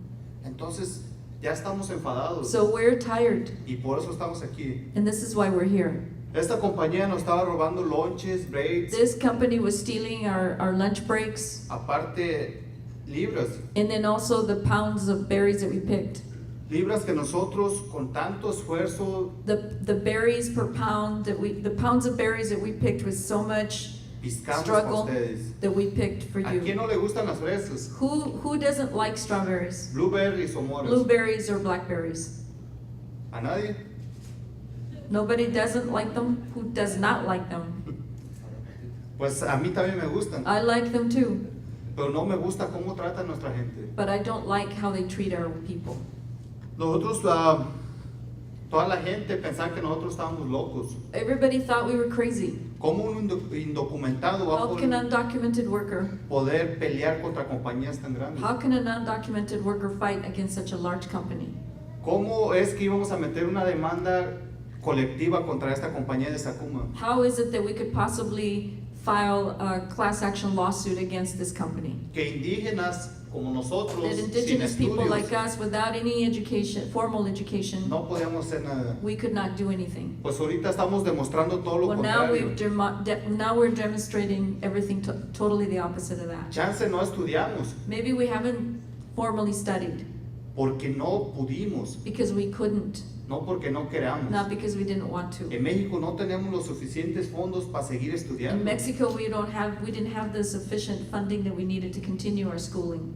¿Ustedes creen que yo preferiría trabajar en un campo para ustedes en vez de en mi país ser un maestro o un doctor? Do you think that I would choose to work in the fields for you here rather than in my own country be a teacher or a doctor? Yo también quisiera eso. I would also want those things. Pero nuestra necesidad en veces nos But cambia el destino. But the necessity that we have sometimes changes our destiny. Tenemos que tomar decisiones We have to make decisions para poder ayudar a nuestras familias. to be able to help our families. Es lo que nos trae para este estado. That's what brings o us to este this país. state, to this country. Lo que les pido What I ask of you, en nombre pues de todos nuestros pues de mis miembros de mi unión que in the somos name of alrededor our union, de that's 450 around 450, que no coman fresas, that you do not eat strawberries, blueberries ni moras. blueberries or blackberries. Estamos boicoteando esta compañía de Sakuma We are boycotting Sakuma Brothers Berry Farms hasta que no tengamos un contrato de until we have a unión. union contract. En un contrato de unión, ¿por qué un contrato de And unión? why a union contract? Somos inmigrantes. Because we're immigrants. La única forma de valer nuestros derechos The only way that we can make our rights es en un contrato valuable firmado que podamos is pelear through contra a estas union, a compañías. signed union contract. Es la única forma que un trabajador de campo va a estar protegido It's the only way that a farm worker can be protected hasta que no haya una reforma migratoria. until there is the immigration reform. Entonces no podemos esperar una reforma We migratoria cannot porque wait for an immigration reform. mientras, ¿qué vamos a hacer? Because what do we do meanwhile? Vamos a seguir dejando a estas compañías que We're nos going to siguen continue to explotando. let these companies exploit us? Creo que no es justo. We don't think that's right. Estamos pidiendo una hora de su tiempo por We are semana. asking for 1 hour of your time per week. Pensamos que no es mucho. We don't think that's very much. Yo trabajo para ustedes de 50 a 60 horas por semana. I work for you 50 to 60 hours a week. Yo pienso que una hora que ustedes I pongan think 1 week that you can give us, Pa' hacer 1 hour a week that you can give us para hacer una línea de to piquete, form a picket line, demostrar solidaridad to con la gente que demonstrate les your da de comer, solidarity with the people that put food on your table, de tener un sign that have just to hold a sign boicoteando a esta compañía. boycotting this company. Con esto vamos a With this, mostrar we solidaridad will show solidarity a la gente como ellos, como to the yo, people like them, like me, que nos levantamos a las 5 de la mañana. that farm workers get up at 5 in the morning. Nos presentamos en nuestro lugar de empleo a las 5:30. We show up at work in our workplace at 5:30 in the morning. Tengo que piscar de rodillas, I have to pick on my knees lloviendo, in the rain, sin un break, without a sin break, un lonche, without a lunch break, obligado a trabajar de 8 a 10 obligated horas to work 8 to 10 hours, y con un sueldo de 9.32, and with the minimum wage, que era el sueldo del año pasado. last year it was $9.32. No ajustamos a sostener nuestras We familias. can't support our families with that. Estamos peleando en nuestro contrato $15 por We are hora. fighting in our contract for a $15 an hour wage. Pensamos que es lo justo We think that is fair para empezar, to start, para poder sostener nuestras so that we familias. can support our families. La otra forma que nosotros la vemos The other thing, the way that we see, the other way that we see it, es la única forma que nosotros podemos quitar nuestros hijos de los files. it's the only way that we can ensure that our children don't have to work in the fields. Yo creo que van varias veces que repito esto. I think I've said this several times. Un niño de 12 A años child of 12 necesita tener la oportunidad needs to have the de opportunity estudiar. to study. En esa edad, divertirse At como that un niño. age, he should enjoy being a child. No necesita estar en un field piscando. He does not need to be in the field working. Si para mí es muy trabajoso piscar, If it's so difficult for me to pick, imagínense a un niño. imagine a child. Entonces, si logramos un contrato de $15 So por if we hora, win a union contract with a beginning wage of $15 an hour, vamos a tener la habilidad de que nuestros hijos estudien, we will have the ability for our children to be able to study. sean doctores, abogados, licenciados, They can be whatever, doctors, lawyers, chance hasta un nuevo presidente. maybe even a new president. Imagine a farm worker president. Sería algo, pues cuando Sí se menos puede. tenemos un sueño. At least we have a dream. Y We con have la a ayuda de dream. ustedes And podemos with your help, lograr we can reach it. que no nomás nuestra gente trabaje en los campos. So that not people only have to work in the fields. Nosotros ya estamos aquí. We're already here. También tenemos ilusiones. We have dreams, Tener aspirations. casas, buenos carros, una We vida have better justa, homes, cars, a life with dignity and justice, una vida normal. a normal life. Entonces es todo lo que pedimos. This is all we ask. Su apoyo Your support, por una hora por semana. 1 hour a week. Estamos boicoteando We're Driscoll, boycotting Driscoll por supuesto Sakuma, and Sakuma, Häagen-Dazs, Haagen-Dazs.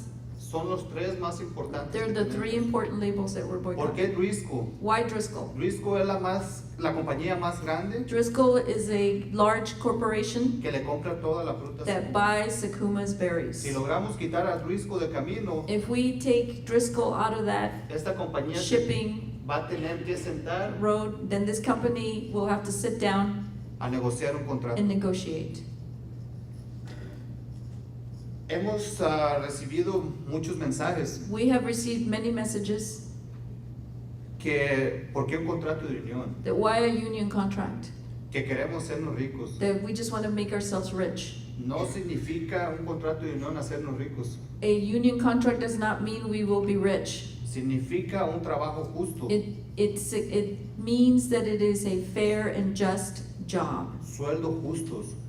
fair wages. En lo que salga 50 y 50, And whatever happens, even if it's 50-50, que una compañía saque lo suficiente para pagarle un sueldo justo a un trabajador. that a company earn enough to pay a worker a fair wage. Por eso es un contrato de unión. That's a union Un contract. contrato que se negocie con la A compañía contract that is negotiated with the company, y que quedemos satisfechos 50 y and 50%. we're satisfied, both sides mutually 50-50 satisfied. Yo, los 10 años que he vivido, lo he vivido trabajando en el field. The 10 years that I've lived here, I've lived working in the Es fields. la única opción que tengo para trabajar. It's the only option I have to work. Entonces yo no quisiera pelear contra una So I compañía don't want to be fighting against a company para pelear un contrato de unión to fight for a y esta union compañía contract se vaya a la quiebra. and then this company go broke. Ocupamos estas compañías para We seguir need these viviendo, companies to be viable so that we can continue to work. pero ocupamos algo parejo, But we need fair. We need the work to be fair. que no nomás las compañías se hagan ricas y That not just the nosotros más companies pobres. become rich and we continue to be poor. Esa es nuestra meta, esa es That's nuestra our goal. lucha. That's our struggle.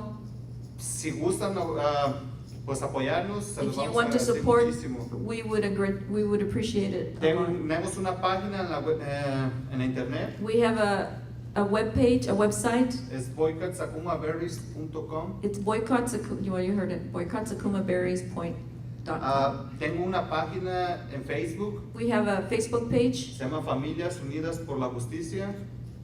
Si quieren más información, If pueden you want more chequear ahí. information, you can go and check things out there. Ahí ponemos cuando tenemos líneas de piquete, On the dónde, Facebook page horarios, and on the website, we put down the days and the times of picket lines y nuevas notificaciones que van pasando semana con semana. and updates on the campaign week by week. Y pues yo pienso que ya se me acaban mis 15 minutos. And I think my time's up. Pues muchas gracias. Thank you. So Ramon was elected president of the union, and Filimon is vice president of the union. So Filimon Pineda.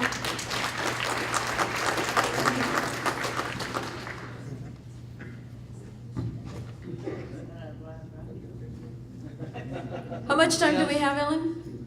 20 minutes for the finish. Okay, 20 minutos. Is there Q&A? No? Okay, too bad. Yeah. Buenos días a todos. Good day, everybody. Yo soy Filimón Pineda I'm Filimon Pineda. y pues la verdad la gente también, los trabajadores del campo me eligieron como vicepresidente. So yes, the farm workers did elect me as vice president to represent the union. Pues la verdad, The truth is, me gustaría que todos ustedes también nos apoyara en esa causa, I would also want to ask that you all support our cause, porque pues aquí veo que hay personas que están hablando de César Chávez because I know here, I have heard here people speaking of Cesar Chavez, y había gente que luchó también con César Chávez, and there are people that fought and struggled with Cesar Chavez, y yo pienso and I think que César Chávez llegó a ser un líder campesino, pero that Cesar was a farm worker leader, al principio no fue fácil. but at first it wasn't easy. Ha habido tiempo que él sufrió también There were times when he suffered como nosotros. as we are suffering. Y pues yo creo que lo mejor sería que vaya pensando qué es lo que van a hacer por los trabajadores del campo. And I think that the best is that everybody be thinking about what's to be done for farm workers. Porque si no fuera por los trabajadores del campo, Because if it wasn't for farm workers, yo me imagino que Estados Unidos se va a morir de hambre. I think that the United States, the people in the United States will die of hunger. Porque es cierto, Because it's true. yo como trabajador que soy, I, as a farm worker that I am, conozco el dolor I know the pain de trabajar, of working, el cansancio. the exhaustion. Tenemos familia y tenemos que trabajar los We have dos. family and we all have to A work. veces yo, mi esposa, Me and my wife, y llegamos cansados, we get home, we're tired, pues al día siguiente, pues and then the igual, next day we go back, do it trabajar día en again. día We work day after day, y no nos daba lonche, and then there was no break, no no nos break for daba lunch. break, There was no break for rest, y pues eso no es justo también and para that is not just for los trabajadores, porque the workers. nosotros no somos parte Because de los tractores, we are not part of the heavy equipment like the tractors. no somos máquina que no We are not sabe sentir machine los cansancios. that doesn't need rest. Por eso, por esa razón estamos aquí, como dijo Odilia. This is why we're here, as Odilia said. Nosotros no estamos aquí por gusto. We're not here out of fun. Por gusto no, porque We're not here for fun por la because, necesidad venimos. but because of the necessity that we have. Y dar mensaje a todos ustedes que So de lo we're que here está pasando. to give you all the message of what is happening. Y no sé cuándo ¿verdad? Vamos a poder lograr lo que el sueño que tenemos. And we ¿verdad? don't know how we're going to reach the dream that we have. Eso podría ser más tiempo o menos, It could be a long time, it could be less, pero la verdad sí, but the truth sí is ocupamos el apoyo de that todos we do need the ustedes. support of all of you. Les pedimos que tengan un buen corazón We ask you that you have a good heart. de amar, ¿De qué? de amar To love, a good heart to love, a ser humano. to love your, Porque yo ¿Tienes el veo la prójimo? historia To también love. ¿verdad? De César Chávez. your brother and sister, to love your brother and sister, because I know the story of Cesar Chavez. Hubo muchos tiempos que él sentía cansado, There were many times when he was tired, sentía He sin felt fuerza. without strength. Más cuando la compañía también And luchaba more contra él. when the company fought hard against him. Y pues donde estamos ahorita And where we are now, casi es parecido de lo que César It le is pasó. very similar to what Caesar went through. César tenía un grupo de gente de otra organización que estaba en contra. He had a group of people from the other organizations and corporations that were against him. Pues aquí en Sacuma también Well, in Sakuma also, compra gente para que le ayude también. he buys people to help him. César llegó a ser un gran líder campesino, Caesar came to become a pero great cuando farmer leader. empezó But when he le fue started, difícil it was difficult. y él pudo porque tuvo también apoyo de todo el país, parece. And he was able to move forward because he O had no- the o support no sé, pero of many people in the este, country. eso es lo que queremos, But porque that's what mucha we want, gente because many que people no sabe, ¿verdad? that Dice, don't know, le hemos platicado también un poco de we nuestra unión. have talked about our union. Si son unión fuerte, bueno para seguir, pues, porque si no, nomás anda allí, ¿verdad? Are we really a union Y that's cómo strong enough that no can go podemos, forward? Or are we just apoyar. going to exist and just Pero be si here no because we apoya la don't have the unión, power? no puede ser fuerte tampoco. But if there's no support for the union and the union supports itself, Porque it cannot la be unión strong. hace la fuerza, pero tenemos que Because ver unity y is strength and the union is investigar power. también cómo But we es also la- have to see formar the una necessity unión también. and what it means to be a union. Si nuestra gente quiere ver una unión fuerte, If our people want to tiene see que- a tiene strong que apoyar. union, they must support it. Y así In that venceremos, way- pues los patrones, porque son And muy that's racistas. how the bosses look at us, because they are very racist. En los campos In the donde fields, vive la gente, Where the people in the camps, the labor camps where the people live, antes no había caseta de seguridad. before there was not the security guard shack. En 2013, In cuando salimos de 2013, huelga, when we went on strike, pusieron señores de seguridad. they brought in vigilándonos. security guards.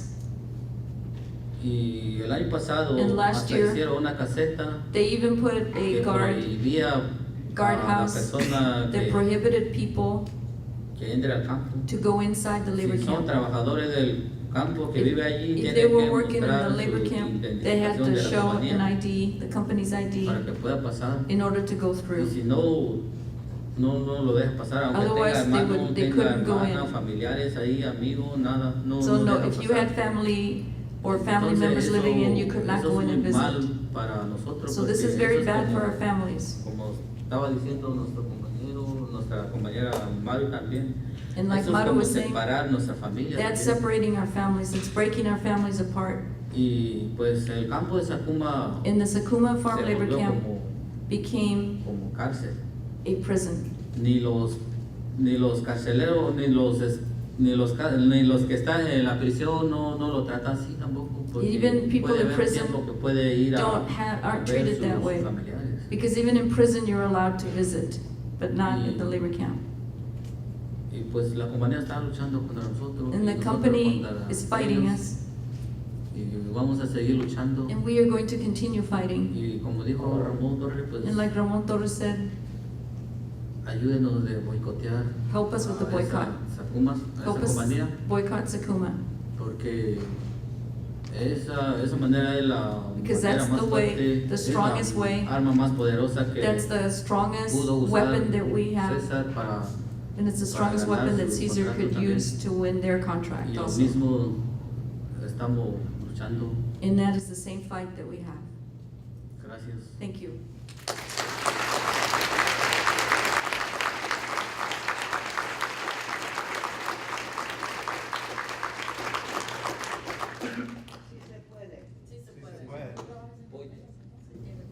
Celestino is a member of Familias Unidas por la Justicia. Celestino is not working at Sakuma Brothers Berry Farms. He works at another industry locally that is really surprising at what's happened in that industry. He is a clam digger. And so he is going to speak a little bit about his work and being a member of Familias Unidas por la Justicia. Mi nombre es Celestino. So my name is Celestino. Yo soy miembro de Familia Unida. I am a member of Familias Unidas por la Justicia. Yo estuve trabajando en California, I worked in California en las fresas. in the strawberries. Yo trabajé temporada allá porque es temporada. And I worked seasons there because it's seasonal work. Aquí trabajé aquí temporada también aquí en Washington, I also worked seasonally here in en Washington Pepino. in the cucumbers. Y trabajo por temporada, pero And I ahorita work ya tengo seasonal. familia. Right now I have family. Ya busqué un lugar para mantener la familia So I found a job so that I could support my family. en las almejas, And it's in the clams donde yo trabajo ahorita. where I work right now. No trabajo por 8 horas, I work 8 hours a day. puedo ganar $10 o $20 por 8 horas. I can earn $10 or $20 in 8 hours. Y no hay agua para las manos. And they have no water for washing Y hands. no hay agua para tomar. There's no drinking water. Y no hay baño para And there's no hacer bathrooms. necesidad. Y lo malo en It's esta bad. compañía donde yo trabajo. It's bad in this company where I work. Lo maltrata como ellos quieran. And they treat us very badly, any way they want. Es vida de campesino That's the farm worker life donde estamos ahorita. where I'm living right now. Pero por eso necesitamos ayuda de ustedes. That's why we also need your help. De hecho, estamos luchando a hacer We are also struggling and fighting unión to form our own union there con mi familia. for my family. Gracias. Thank you.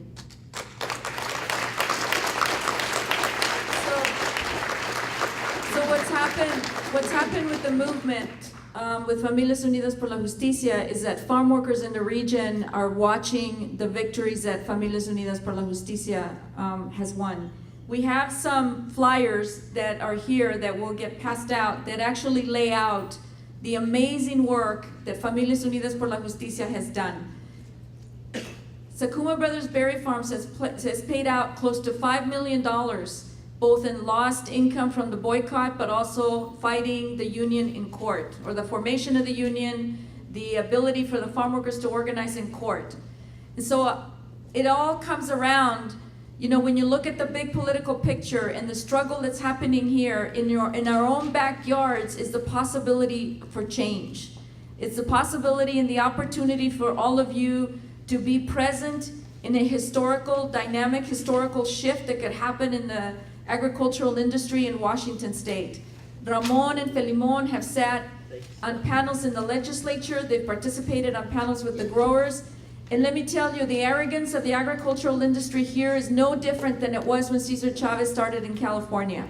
They have said incredibly stupid, racist things about farm workers, both about the indigenous farm workers, but also the Texans, those of us that worked for them. They actually pointed to me and said that your family, Rosalinda, your family in Skagit County, and your father knew how to sacrifice because he knew that he sacrificed his whole life working minimum wage so that you can have an opportunity. So that you can have an opportunity. And what we need is more farm workers like that are willing to sacrifice for the industry so that we can sell the product and you can take a paycheck home. And you should be grateful for your father. Grateful is what the agricultural industry says we should be. Grateful for the generational poverty that Mexican Americans have suffered in the state of Washington so that they can be incredibly profitable. Enough.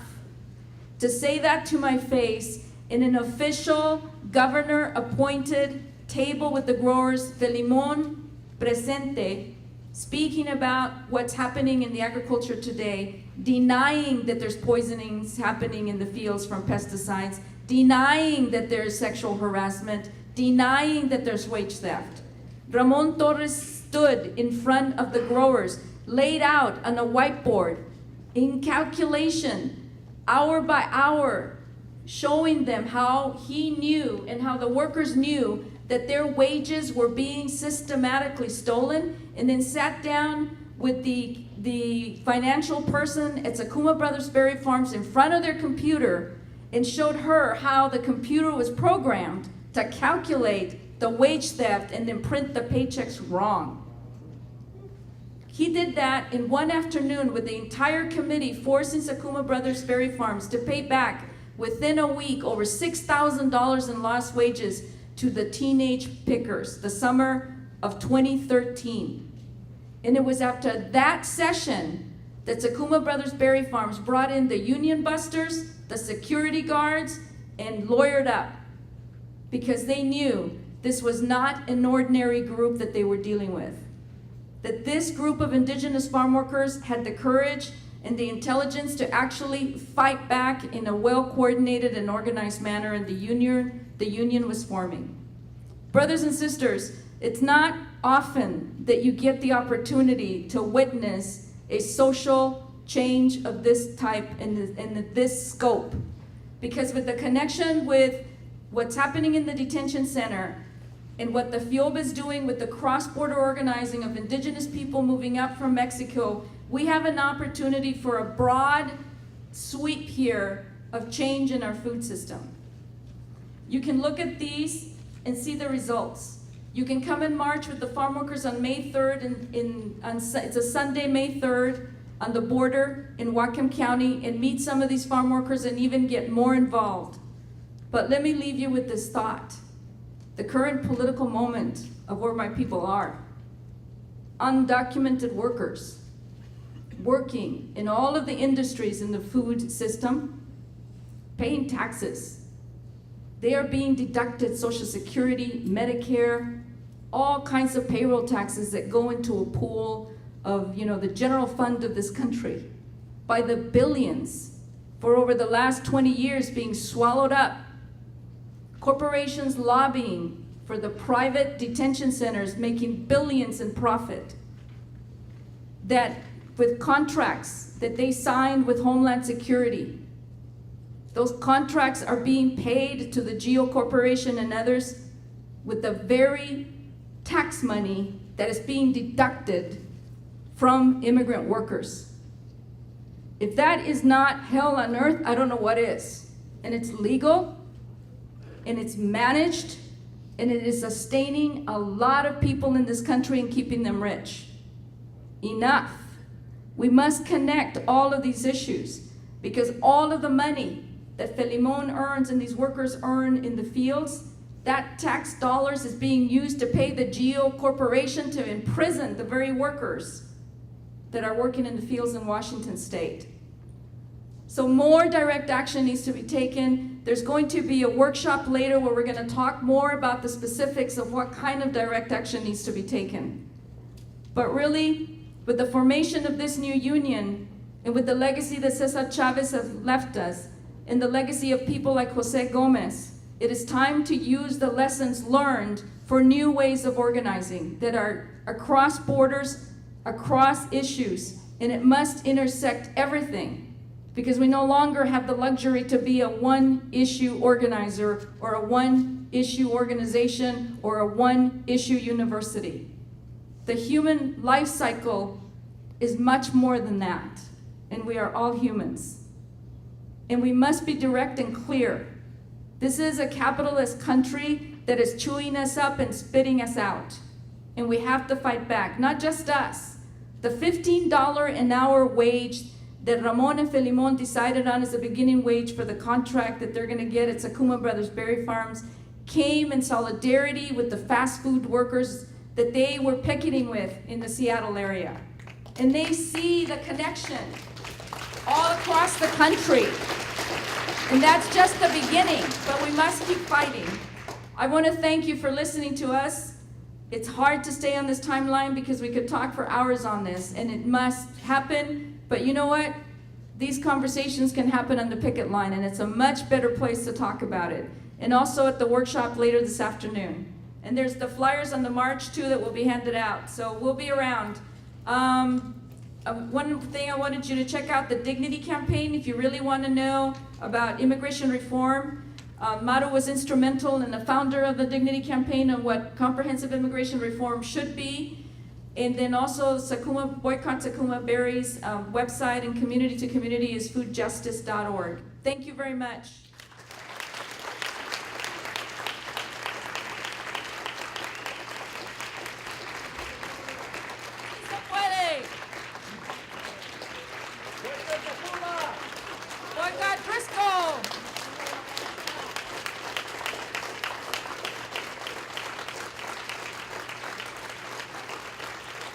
Folks, we have to have the time because the real boss is coming up.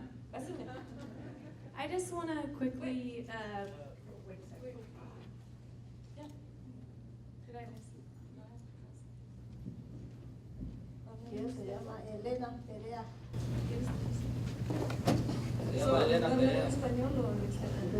Okay, so she's going to speak in Mixteco, he's going to say in Spanish, and I'll say it in English.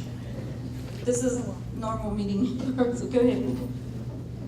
Nascido, sina família na Sakuma, minha tá fundando Washington, só tá na eu, que tinha medo, não vi 2004, não vi Chicago, que tinha.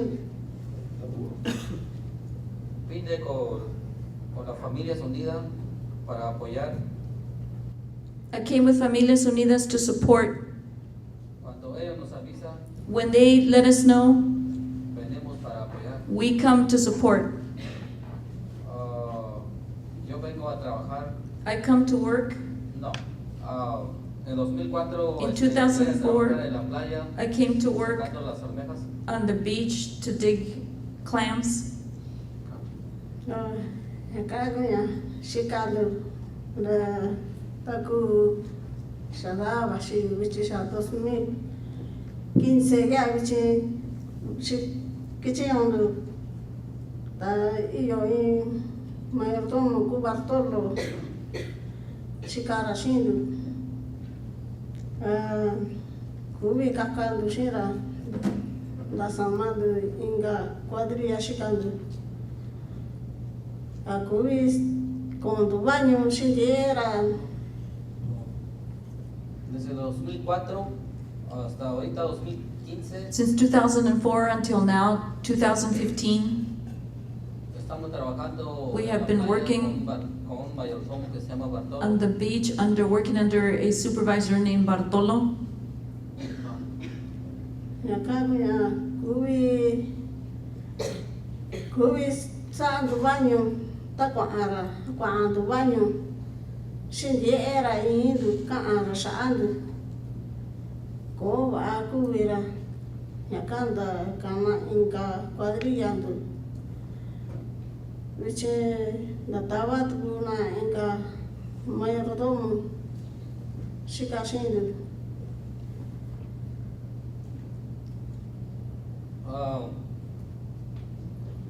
Pues en el trabajo no hay baño para ir.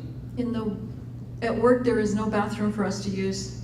Cuando queremos ir al baño, When we want to go to the bathroom, el mayordomo se pone a vigilarnos. the mirarnos supervisor al baño follows us into the bathroom, y no podíamos trabajar junto con él and we could not work with him. y por eso pues, formamos otra cuadrilla para And that's why we trabajar. formed a separate crew to work. Pero hace poco But recently, el mayordomo que estaba con nosotros lo movieron. the supervisor that was our supervisor, Un nuevo mayordomo. he was moved from our crew and they brought in a new supervisor. Llegar yo Ya, daqui, espérate. Miércoles, Nendiviera, Ñando, Nanera, Bernardino, Re, Ñan, de quitando, Cachi, Carlo, Pura Shaya, Chino, de Gara. Vi, no, ya, Landa, Cachera, Cubi, Cuyachino, Conendo, Bartolo. Hasta no, de que no shando, yo playa, ga, shene, tabando, shera. Indi chira, yo tuve ga, shakuyarando. De que no cuando, que chendo, yachin, yachin. El miércoles entró un nuevo mayordomo. On Wednesday, the new supervisor Hubo started. un día que hicieron una junta. And there was one day when they called us to a meeting. Un supervisor que se llama Carlos. Carlos, the supervisor, called us to the meeting. Nos había dicho que He had told us no podíamos estar cerca de Bartolo that we could not go near Bartolo, y que después cuando llegamos a descargar nuestra caja and then when we went to unload en la orilla de la playa, our box of clams near the beach, el Bartolo se pone ahí mirándonos, se ría de nosotros que estamos batallando para bajar las cajas. and observes us Se burla de nosotros. as we're unloading the boxes of clams and laughs at us and makes fun of us. Quando eu te via, chando, que chendo, conendo quando banho, tipo banho, de quando banho, in chitarra, dai, la scena di vera, dai, una in cuna, tavana con i verna cagna quando banho, asa con era scendo, e cancunya con i canto, non con i canto, la ci sa camera scendo.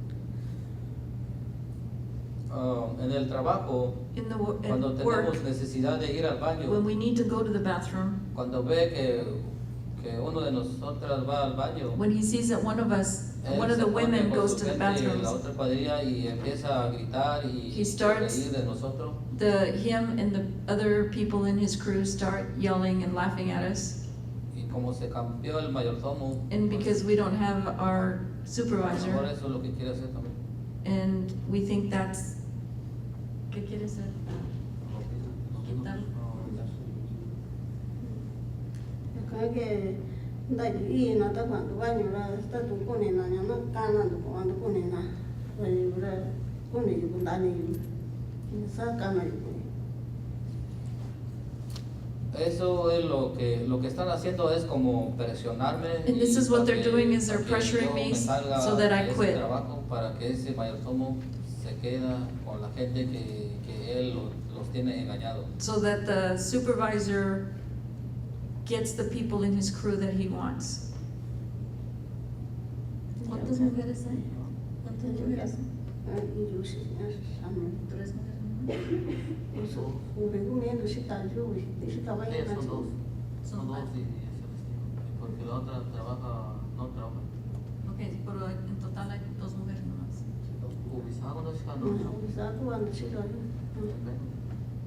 Bueno, ella también me ha contado su historia también porque también estaba pidiendo ayuda, ¿verdad? So she has told us her story because they have asked us for help. La cuadrilla donde ella The anda, crew where nomás she andan works, dos mujeres there are only 2 women in that crew como 7 a 8 hombres. and about 7 or 8 men. Ajá.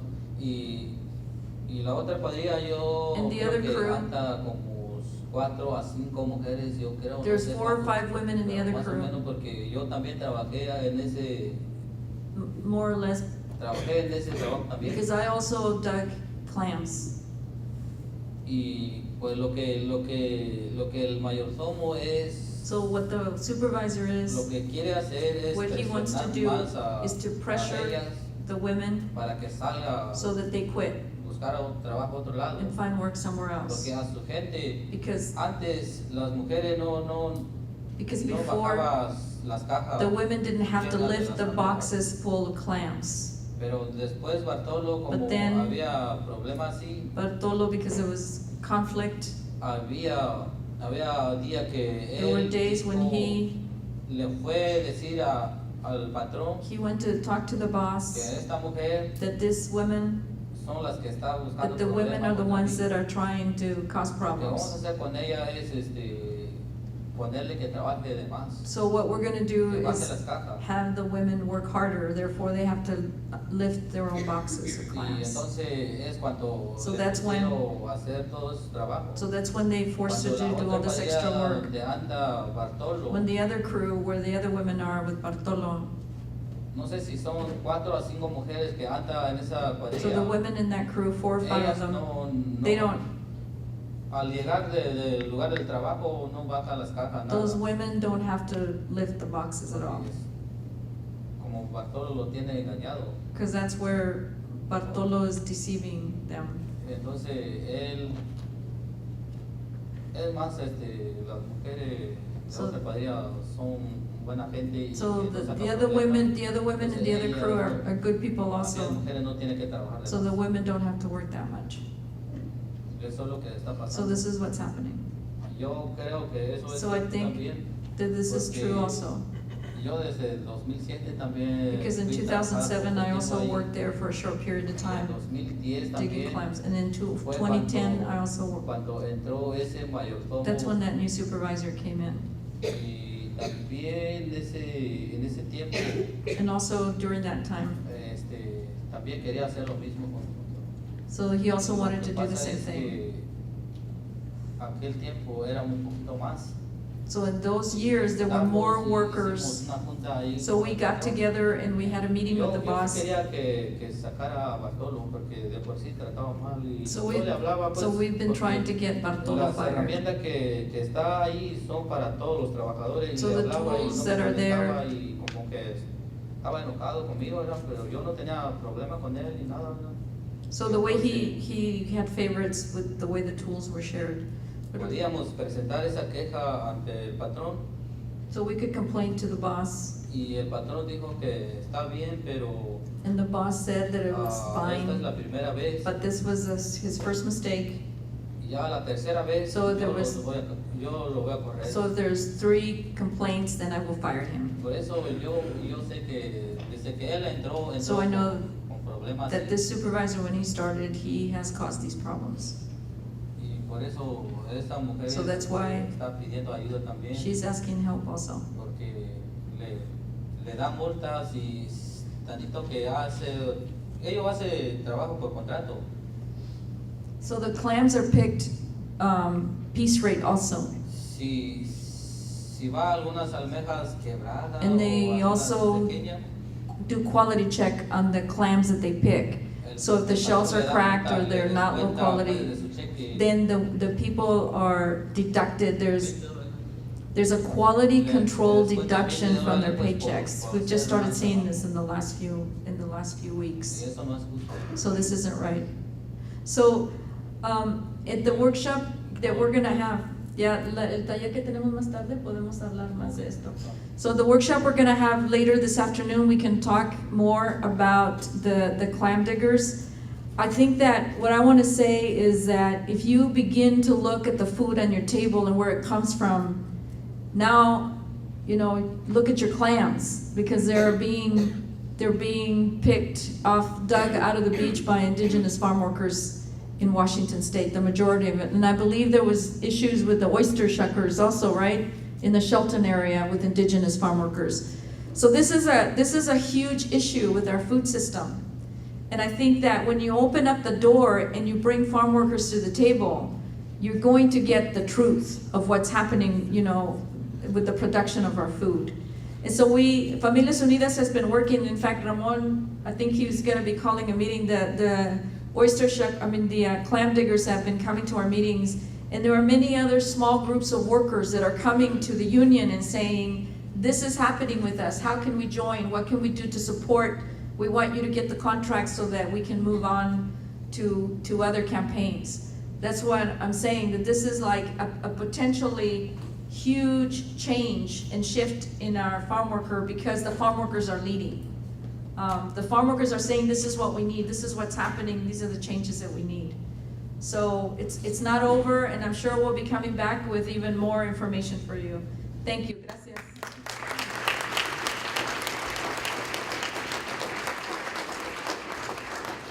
There's also an action happening at Bayview Thriftway later that you should all go to at 5 p.m. if you want to stand in solidarity with the farm workers that way.